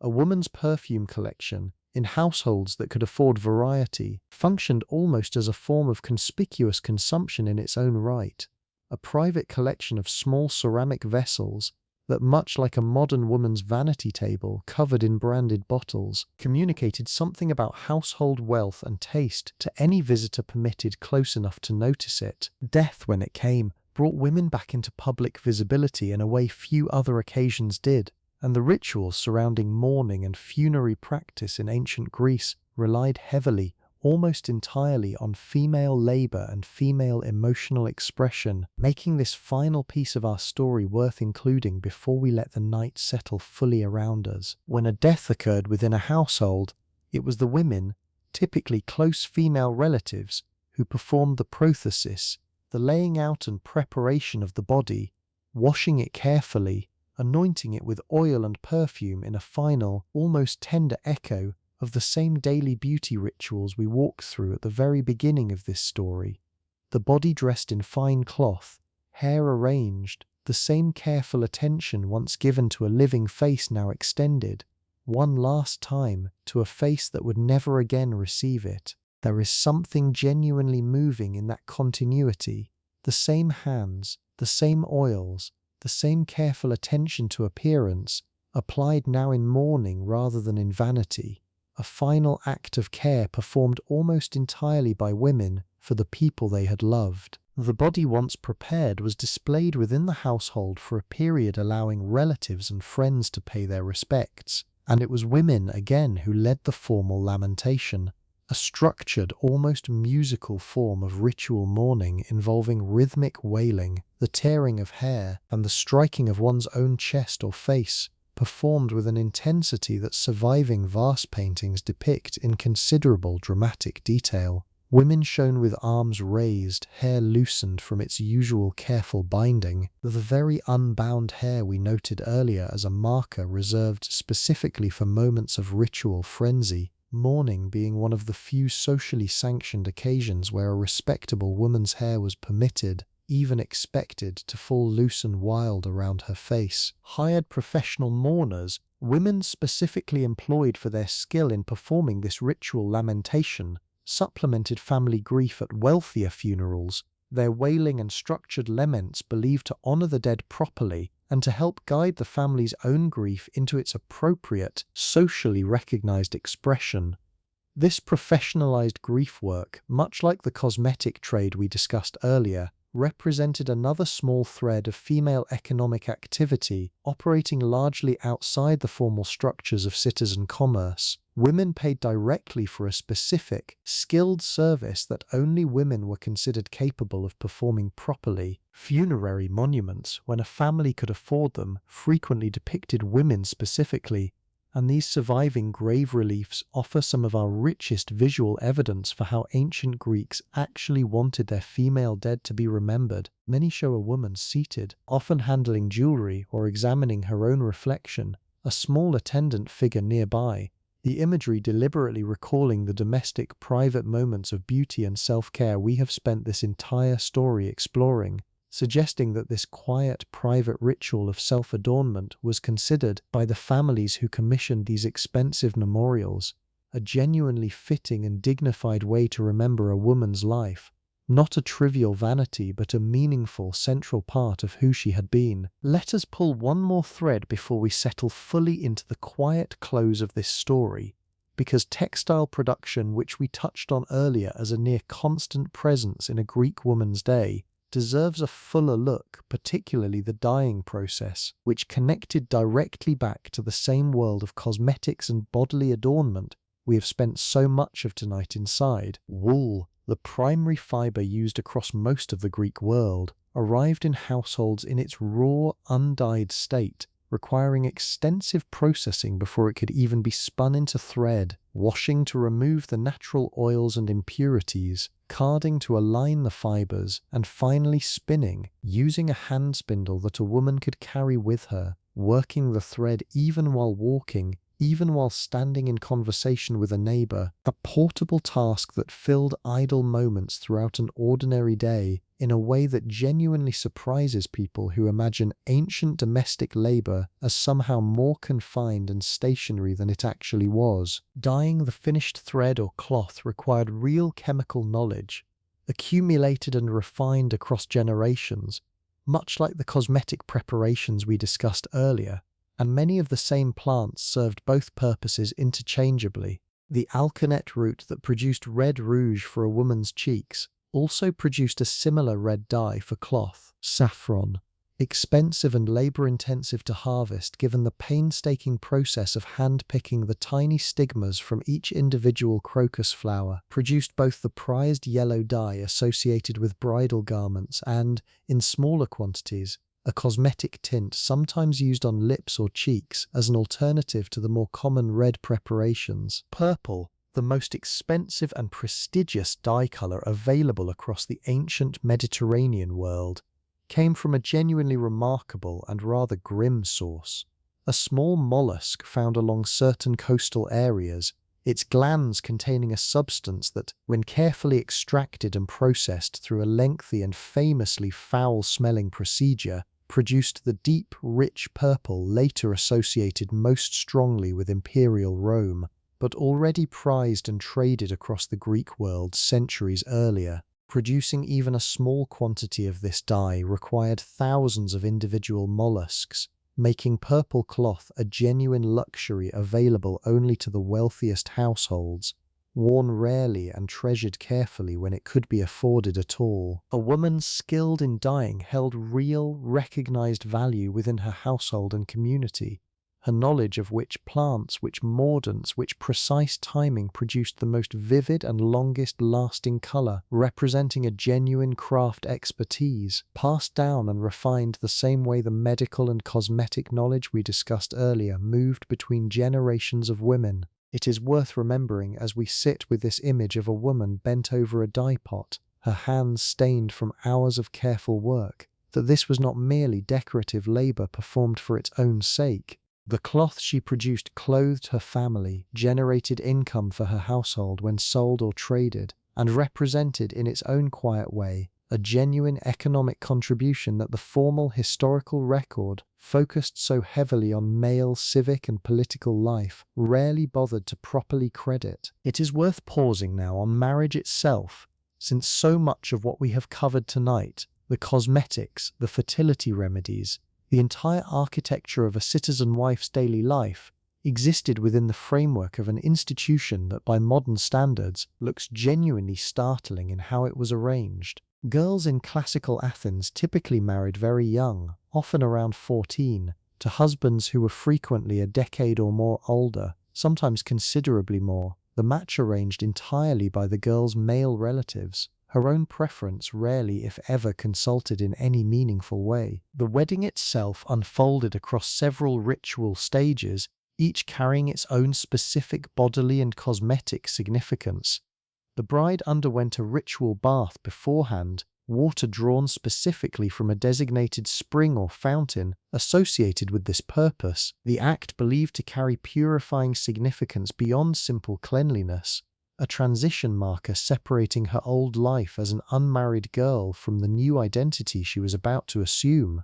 Her hair, for this one occasion, was specifically prepared in a manner distinct from both the unbound style of unmarried girlhood and the fully bound, contained style of established married womanhood, often partially veiled, the veil itself carrying enormous symbolic weight throughout the ceremony, lifted at a specific ritual moment to reveal the bride's face to her new husband, an act called the anacalypteria that functioned almost as the dramatic emotional center of the entire wedding sequence. Cosmetically, a bride received particular attention on this day, her face whitened more carefully than usual, her cheeks given a more pronounced flush, the saffron yellow veil and garments specifically associated with bridal dress chosen deliberately for their symbolic color significance. This was, for many girls, likely the most elaborately adorned day of their entire lives up to that point. A single intense concentration of all the beauty practices we have discussed throughout tonight's story, applied with unusual care for an audience that for once included people beyond her own household. The wedding feast that followed and the subsequent procession to the husband's house, often conducted after dark by torchlight, the bride carried or walked through the streets accompanied by music and the ritual shouting of well wishes from gathered onlookers, represented one of the rare occasions when a respectable young woman's face and form were genuinely publicly visible to the wider community, briefly stepping into a visibility that her subsequent married life, confined largely to the household we have spent so much of this story exploring, would rarely offer again. I want to be honest about the discomfort sitting underneath this ritual, because I think it deserves acknowledgement rather than simply being folded into a charming historical anecdote. A 14-year-old girl, married to a man she likely barely knew, leaving her own family's household for her husband's, expected almost immediately to begin the process of producing children within a medical framework that, as we explored earlier, blamed her body for any failure to conceive regardless of actual cause. It is not a comfortable picture, and it should not be made to feel comfortable simply because it occurred within a culture we otherwise admire for its philosophy, its art, its enduring intellectual legacy. Both things are true at once. The beauty and sophistication of the cosmetic and medical knowledge we have spent tonight exploring, and the genuinely difficult, often deeply unequal social structure within which Greek women were required to live out their entire lives. That discomfort connects directly to something else worth understanding, the actual philosophical and medical theory underlying how Greek thinkers explained female nature itself, because it shaped in ways both subtle and direct nearly every practice we have walked through tonight. Aristotle, writing in the 4th century before the Common Era and building on earlier medical and philosophical traditions, proposed a theory of female biology that strikes modern ears as genuinely startling in its framing, describing the female as essentially a deficient or incomplete version of the male, the result of insufficient heat during development in the womb, a kind of biological falling short rather than a distinct and complete form in its own right. This theory, however strange it sounds today, was not a marginal or eccentric position. It represented mainstream Greek medical and philosophical thought, repeated and elaborated across multiple generations of writers, and it provides essential context for nearly everything else we have discussed tonight. If female bodies were understood, at the most fundamental philosophical level, as a kind of incomplete or deficient version of the proper, complete male form, then it follows naturally within that internal logic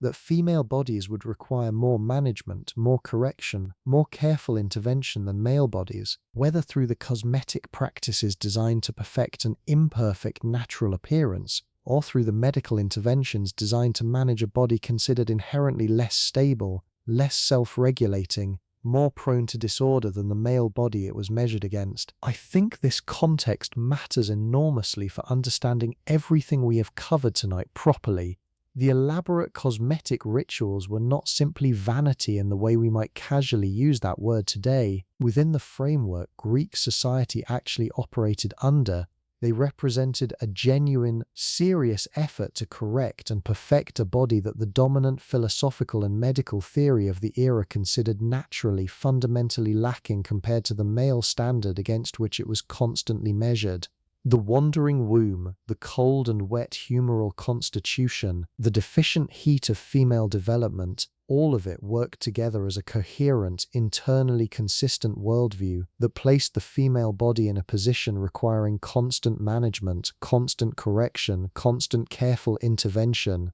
a worldview that the women themselves, raised within it from earliest childhood, almost certainly absorbed and internalized as simply the natural, unquestioned shape of reality. Education for girls, within this framework, looked almost nothing like the education considered appropriate for their brothers. Boys of citizen families, at least in cities like Athens, received formal instruction outside the home, literature, music, physical training, and eventually rhetoric and philosophy for those whose families could afford the more advanced tutoring. Girls, by contrast, were educated almost entirely within the household, by their mothers and by the female slaves who staffed it.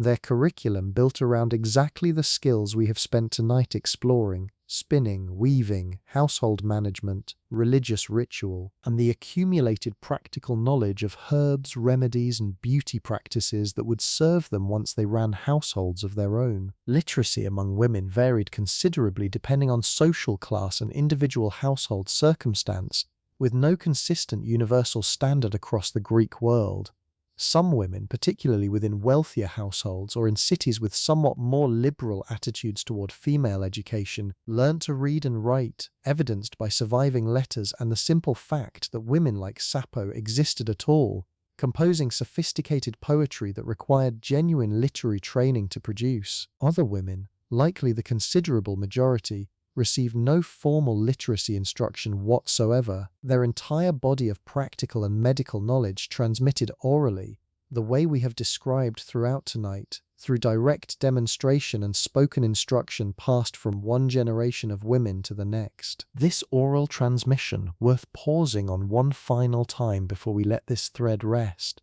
explains why so much of what we actually know about women's daily medical and cosmetic practice survives only in fragments, in occasional references buried within male-authored texts, in the physical archaeological evidence of cosmetic containers, dye vats, and votive offerings, rather than in any direct written record left by the women themselves. The knowledge was real, sophisticated, and extensive. It simply was not considered by the literate male culture that controlled most ancient written record-keeping, worth preserving in its own right, surviving instead almost by accident, in the margins and footnotes of a history written primarily about and by men. Let us return now, fully and finally, to the woman we began this story with, because it is in the quiet stretch of evening, after the household has eaten, after the lamps have been lit, that her day finds its softest, slowest rhythm, and I want to sit there with you for a while. The lamp itself is small,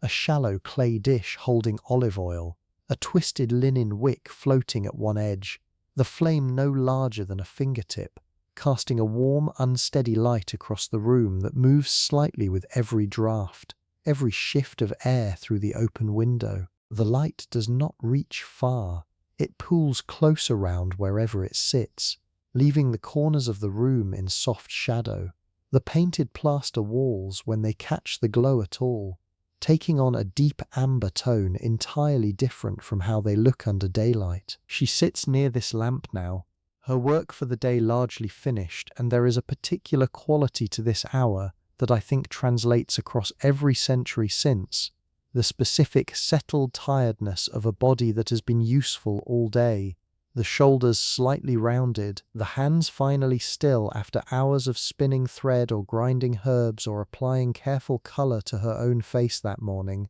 an entire lifetime ago by the feel of it. Though it was only this same long day, the sounds of the house have changed too.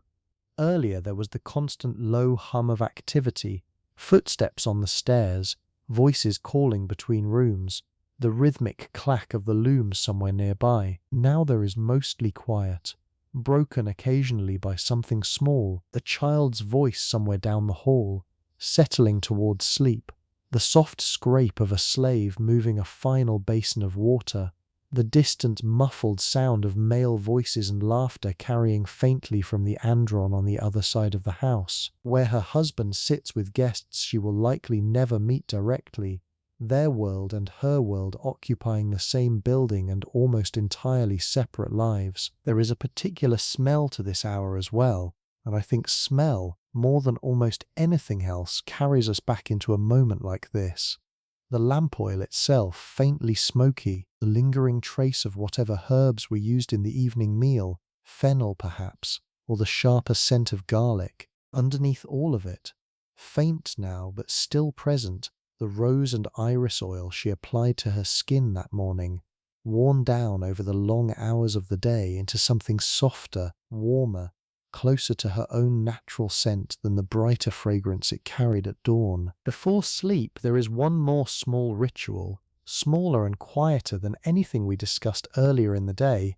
almost private even within her own private quarters. She removes slowly the cosmetics she applied that morning, working a soft cloth dipped in plain oil across her face, the white lid and rouge and careful dark line along her lashes coming away gradually, her own bare skin emerging underneath, slightly reddened in places from the long day, entirely her own again, unwatched, unperformed for anyone, not even herself, since the bronze mirror has been set aside now, and there is barely enough light to see clearly into it anyway. I find something quietly tender in this particular moment, more than almost any other part of the day we have walked through together.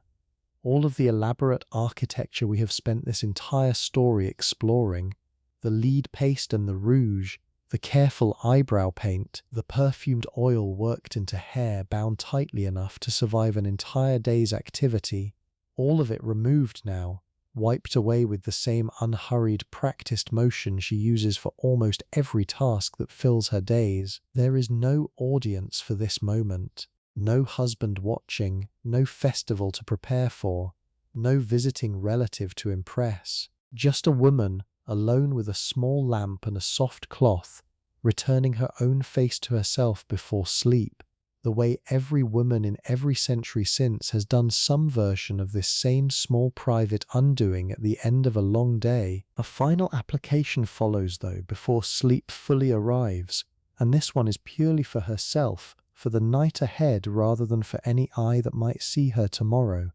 A thin layer of plain oil, unscented or only lightly scented, worked gently into her skin, the same goose fat and herb-infused preparations we discussed earlier in this story, used now not for colour or coverage, but simply for comfort, for the dry air of the room, for whatever quiet softening she has come to trust will help her face feel less tight, less weathered, when morning eventually comes again. The bed itself, when she finally reaches it, is simpler than you might imagine. A wooden frame strung with leather webbing or rope, a mattress stuffed with wool or, in less wealthy households, dried grass or straw, covered with woven blankets dyed in whatever colours the household's own dye work had produced across the preceding seasons. Pillows, where they existed at all, were small, firm, stuffed similarly with wool, offering considerably less cushioning than what you are likely resting your own head on right now. Sleep itself in ancient Greek thought was never considered simply an absence of activity,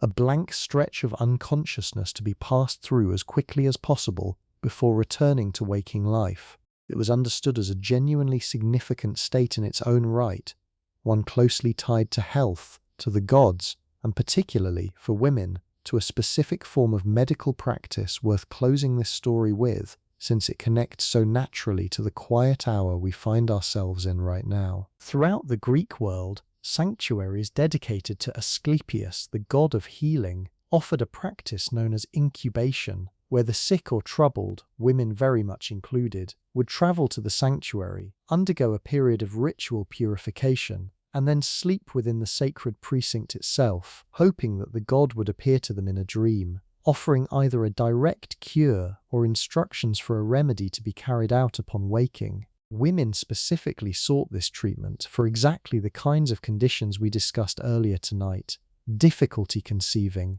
troubled pregnancies, persistent gynecological complaints that ordinary herbal remedies had failed to resolve. Surviving inscriptions from sanctuaries, particularly the famous site at Epidaurus, records specific accounts of these healing dreams, women describing visions in which Asclepius himself, or sometimes a sacred serpent associated with the god, appeared to them during sleep, touching the affected part of the body, offering a specific herbal prescription, or in several recorded cases, simply confirming that a long-awaited pregnancy was finally underway.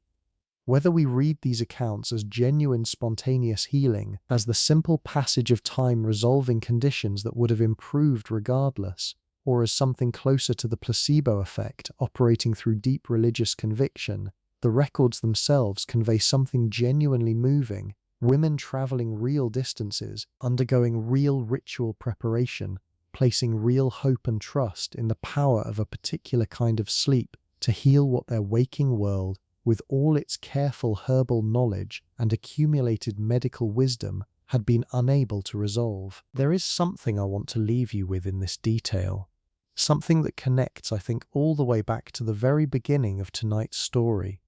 The same women who ground lead into careful white paste each morning, who measured out pennyroyal with practiced hands, who burned feathers under their own noses chasing a womb they believed had wandered too far upward,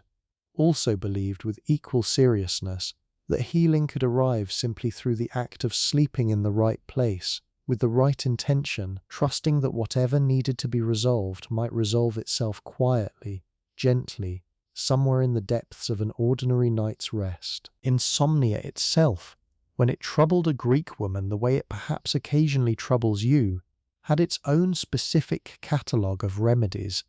gentler by far than most of what we have discussed tonight, and worth sharing here as we settle ourselves more fully toward rest. Warm milk, sometimes goat's milk, sometimes infused lightly with a small amount of honey, was offered before bed, believed to calm the body and ease the transition into sleep, a remedy that, interestingly, modern sleep research has actually validated in a limited way, certain proteins present in warm milk genuinely supporting the production of serotonin, and in turn melatonin, the very hormone your own body is likely working to produce right around now. Lettuce, oddly enough to modern ears, carried a real reputation in ancient Greek and later Roman medical writing as a natural sleep aid. Certain varieties of wild lettuce containing a milky sap with genuine mild sedative properties, eaten in small quantities before bed or occasionally brewed into a simple tea. Chamomile too appears across the herbal record,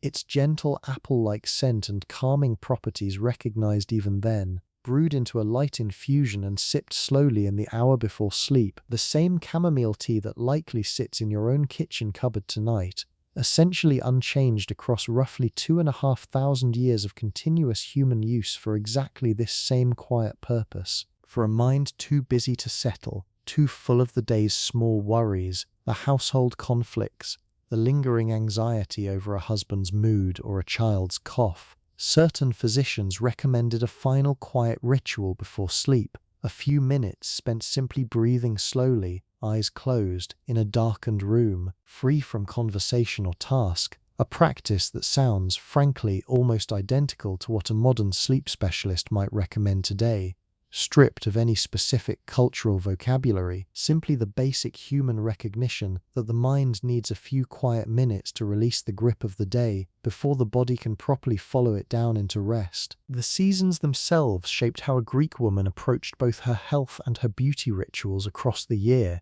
and it deserves a brief mention before we close, because the rhythm we have walked through tonight, the lead paste, the perfumed oil, the careful evening ritual, was never quite identical from month to month. Winter brought heavier oils, richer in animal fat, applied more thickly against skin chapped and dried by cold winds and the smoke of indoor hearth fires burning constantly to keep the household warm. Summer called for lighter preparations, rosewater used more generously, cooling cucumber pulp sometimes applied directly to sun-warmed skin, the entire rhythm of self-care shifting gently with the turning of the agricultural calendar that governed nearly every other aspect of ancient Greek life as well. Let me walk you through, one more time and more slowly than before, exactly what a complete beauty preparation looked like from start to finish, because I think there is something genuinely soothing in the precision of it. The same way a modern recipe, read slowly and without urgency, can become its own small meditation. To prepare the whitening paste,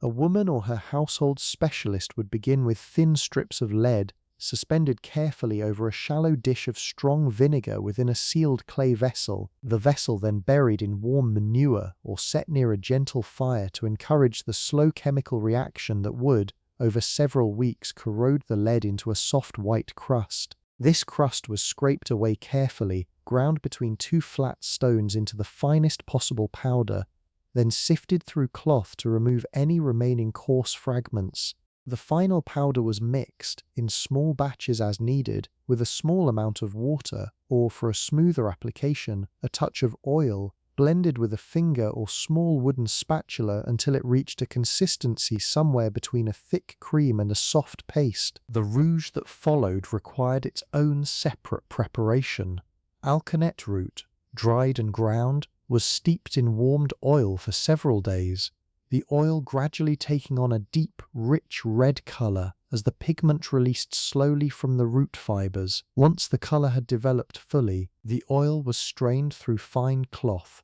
leaving behind a smooth, deeply colored liquid that could be applied sparingly to the cheeks and in smaller amounts to the lips, the natural oil base helping it blend seamlessly rather than sitting as a harsh, obvious layer atop the white paste beneath it. Kohl for the eyes came together somewhat differently again. Soot collected carefully from a controlled, clean burning lamp flame, mixed with a small amount of animal fat or oil, until it formed a workable paste, sometimes enhanced with a touch of crushed malachite for women who could access and afford it, the green mineral adding both color variation and, the Greeks believed, though we now know incorrectly, a mild protective and even medicinal benefit against certain eye irritations and infections. And finally, the perfumed oil that finished the entire ritual, rose petals harvested at dawn, layered carefully into a wide, shallow dish of plain olive oil,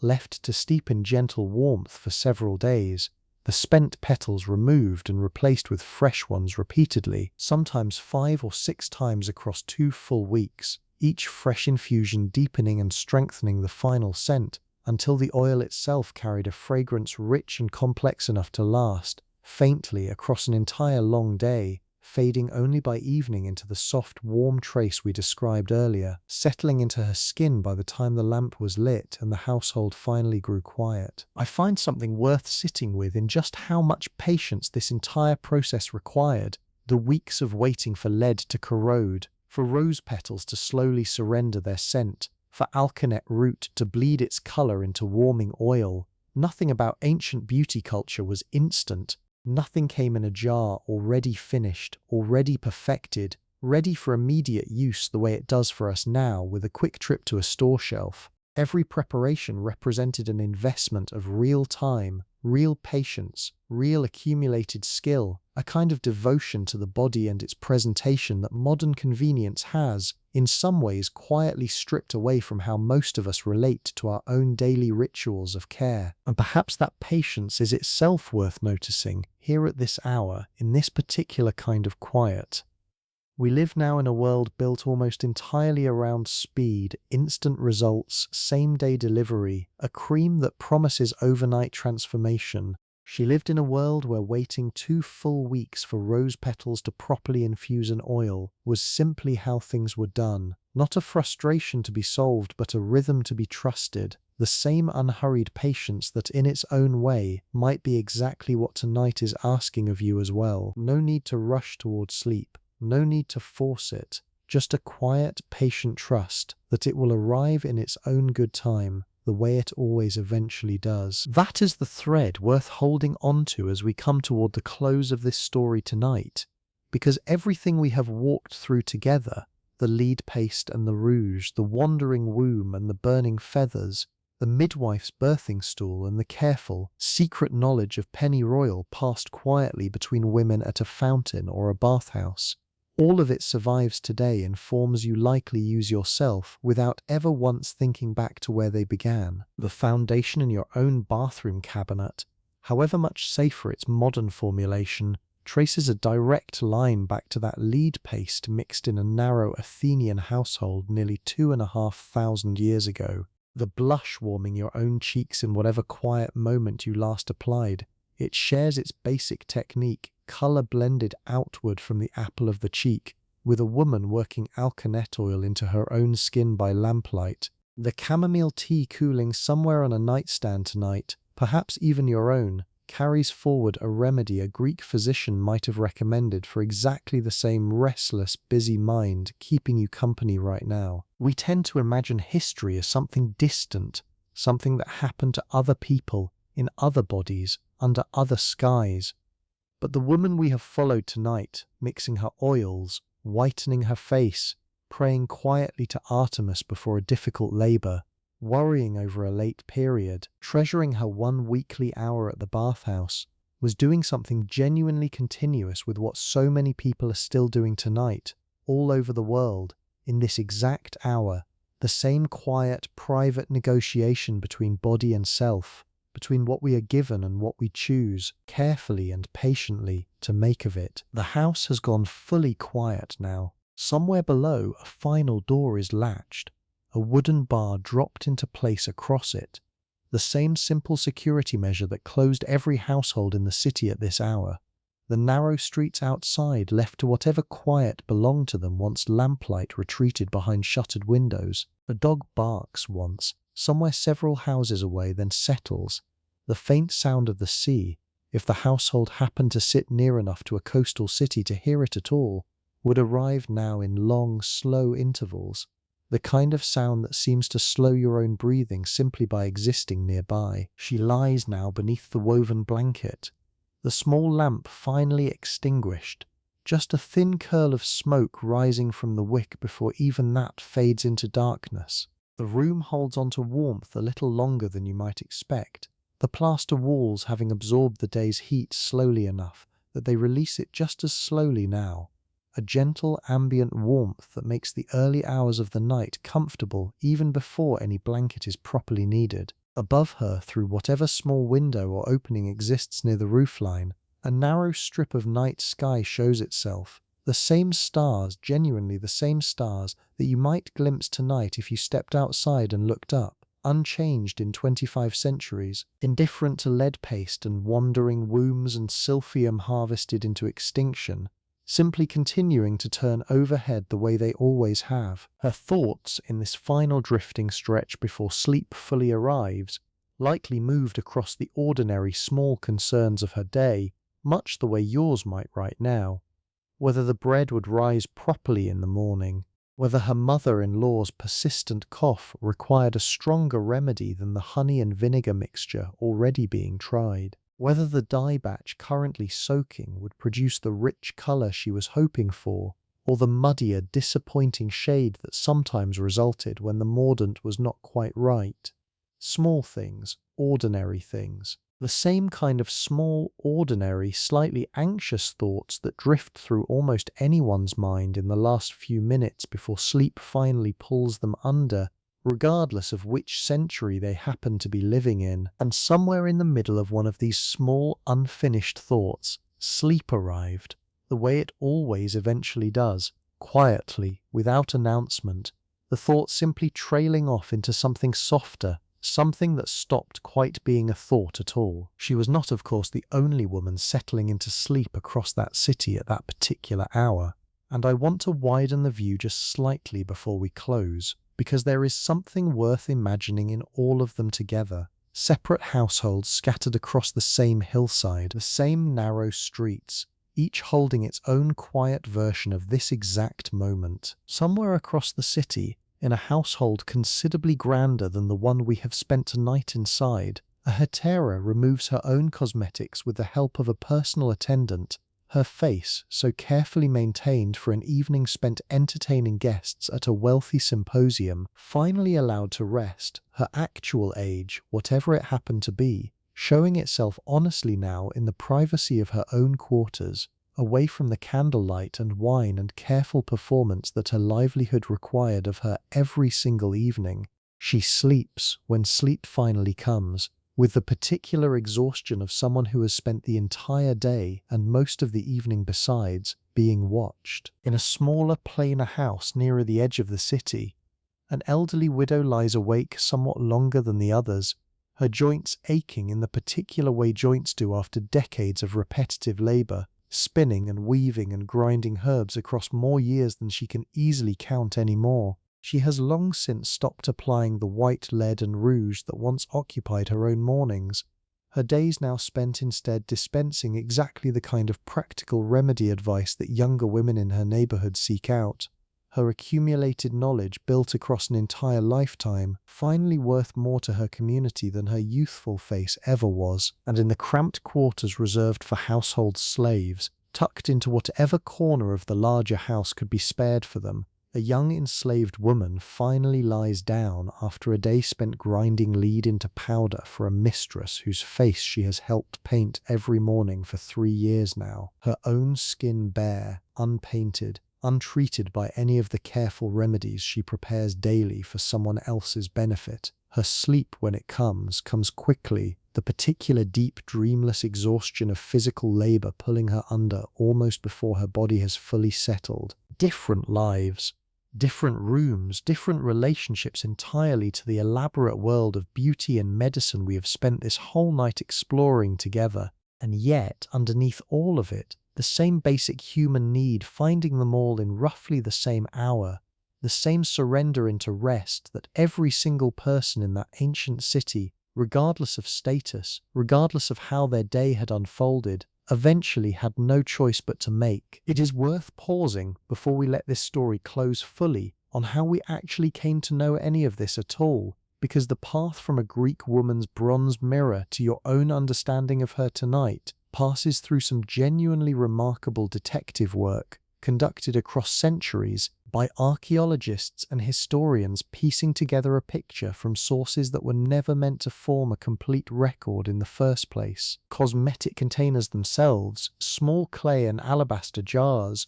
occasionally bronze mirrors with traces of original decoration still faintly visible, have been recovered from grave sites across Greece, buried alongside the women who once used them, a practice that tells its own quiet story. These objects considered important enough, personal enough, to accompany a woman into death itself. Chemical analysis of residue found within some of these containers has allowed modern researchers to confirm, with real scientific precision, exactly what ancient sources only described in approximate, sometimes frustratingly vague language: the precise mineral composition of certain cosmetic pastes, the specific plant compounds present in preserved perfume residue, details that bring the written historical record into sharper, more certain focus. Surviving Hippocratic texts, preserved and copied across centuries by scribes working initially in the ancient world and later within Byzantine and Islamic scholarly traditions,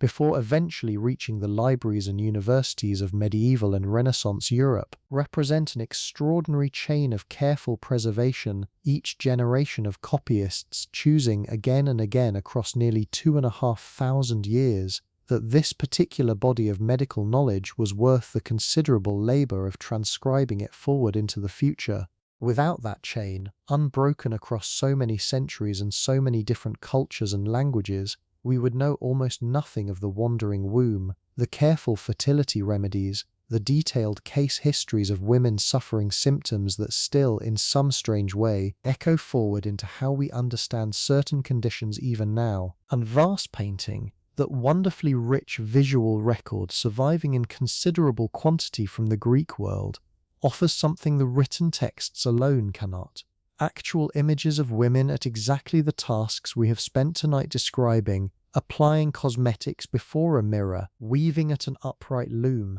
attending a friend through labour, gathered together at a fountain house exchanging whatever quiet conversation filled that particular errand. These images, painted onto the curved surfaces of everyday pottery, vessels meant for mixing wine or carrying water or storing oil, were never intended as historical documentation in any formal sense. They were simply decoration, scenes from ordinary life considered pleasant or familiar enough to paint onto objects meant for daily household use. And yet they have become, across the intervening centuries, some of our most valuable windows into exactly the world we have spent tonight walking through together. Even the simplest archaeological finds carry their own quiet weight once you sit with them properly. A small bronze pin, corroded green with age, recovered from beneath the floor of an ordinary house, likely once held a section of cloth or hair in place exactly the way we described earlier tonight. A cracked clay loom weight, one among dozens found scattered across the floor of a burned house, tells us, almost in passing, that a woman was sitting at her loom on whatever day that house met its end, the thread she was working on left forever unfinished. These are not grand monuments, they are small, ordinary, almost forgettable objects, and yet taken together, patiently gathered and studied across generations of careful archaeological work. They have allowed us to reconstruct something genuinely remarkable, an entire private world of female daily life that no ancient author ever sat down and deliberately tried to preserve for us, surviving instead almost by accident, in the quiet, ordinary debris an ordinary life always leaves behind. There is one more figure worth mentioning before we close, a story that survives only in fragments and later retellings, its historical accuracy genuinely debated among scholars, but one that captures something true about the era regardless of how literally it actually happened. Agnodice, according to this account, was a young Athenian woman who, frustrated by laws barring women from formally practicing medicine, disguised herself as a man in order to study under a respected physician, eventually building a successful practice treating female patients who, it is said, greatly preferred her care once they discovered, in private, that their new physician was a woman after all, more comfortable discussing intimate symptoms with someone who shared their own body's experience than they had ever been with the male doctors otherwise available to them. The story continues that Agnodice's success eventually drew suspicion and accusation from rival male physicians, who, the account claims, brought her before a court on charges related to her disguise, only for a group of grateful female patients to intervene directly, defending her so forcefully that the law itself was reportedly changed afterward, opening the practice of medicine to women treating other women going forward. Whether this specific sequence of events occurred exactly as later writers recorded it, historians remain genuinely uncertain, the earliest surviving versions of the story dating from centuries after it supposedly took place. But true in its precise details or not, the story persisted, retold and copied across generations because it captured something real, a recognition even within a culture that formally restricted women's medical authority so thoroughly that women themselves often understood women's bodies, women's fears, women's particular and private complaints, in a way no male physician, however learned, could fully replicate. So that is where we will leave her tonight. That woman in her narrow Athenian house, asleep now beneath her woven blanket, the lead paste washed from her face, the small lamp gone dark, the stars turning slowly overhead through whatever narrow gap in the roofline. Let her glimpse them one last time before her eyes finally closed. She does not know, of course, that anyone would ever think of her again, that her bronze mirror or her small ceramic perfume jar might one day rest behind glass in a museum case, examined by people from a future she could not possibly have imagined, speaking a language she never heard, living lives shaped by conveniences and medical understanding that would have seemed, to her, closer to genuine magic than anything her own physicians ever offered her. And yet here we are, still curious about her, still genuinely moved by the careful, patient way she tended to her own body and her own household across an ordinary day that, in its broad shape, its small worries and small comforts, its mixture of real wisdom and real, sometimes dangerous error, was not really so different from any ordinary day any of us might live through now. The specific tools have changed almost beyond recognition. The lead paste has been replaced by chemistry we actually understand and can trust. The wandering womb has given way to a far more accurate, far more compassionate understanding of how a woman's body actually works. But the underlying human gestures, the morning ritual taken in private before the household wakes, the quiet exchange of practical wisdom between women who trust each other, the careful tending of a child through illness, the small comfort of warm milk or chamomile tea in the hour before sleep, these have travelled forward across every single one of the 25 centuries separating her world from yours, arriving here now in whatever room you happen to be lying in tonight. I hope, if nothing else, that you carry one small piece of her forward with you into your own sleep tonight. Maybe it is the image of her sitting quietly by lamplight, wiping the day's careful performance from her own face, finally just herself again. Maybe it is the strange, oddly comforting knowledge that women have been brewing chamomile and sipping warm milk against restless nights for longer than almost any written history can properly trace. Maybe it is simply the quiet reassurance that whatever small worry might be circling your own mind right now, the bread that needs to rise, the conversation you keep replaying, the small ache somewhere in your body you have been meaning to tend to, has been carried in one form or another by women through every single night that has ever existed, all the way back to her, and likely a very long way past her as well. The night outside your own window is doing exactly what it has always done, settling slowly, deepening, asking nothing of you now except that you let it hold you for a while. Let your shoulders drop, the way hers eventually did. Let your breathing slow, the way it always slows, given enough quiet and enough patience. There is nothing left to do tonight, nothing left to mix, to apply, to manage, to worry over. Just this room, this blanket, this particular soft darkness, settling around you exactly the way it settled around her all those centuries ago, in a narrow house on a quiet hillside, under the very same patient, unchanging stars. Sleep well. I will see you again soon with another story, another quiet world waiting to be opened gently, late at night, the way this one was. For now, just rest. You have earned it. And so, in her own quiet way, 2,500 years ago, did she.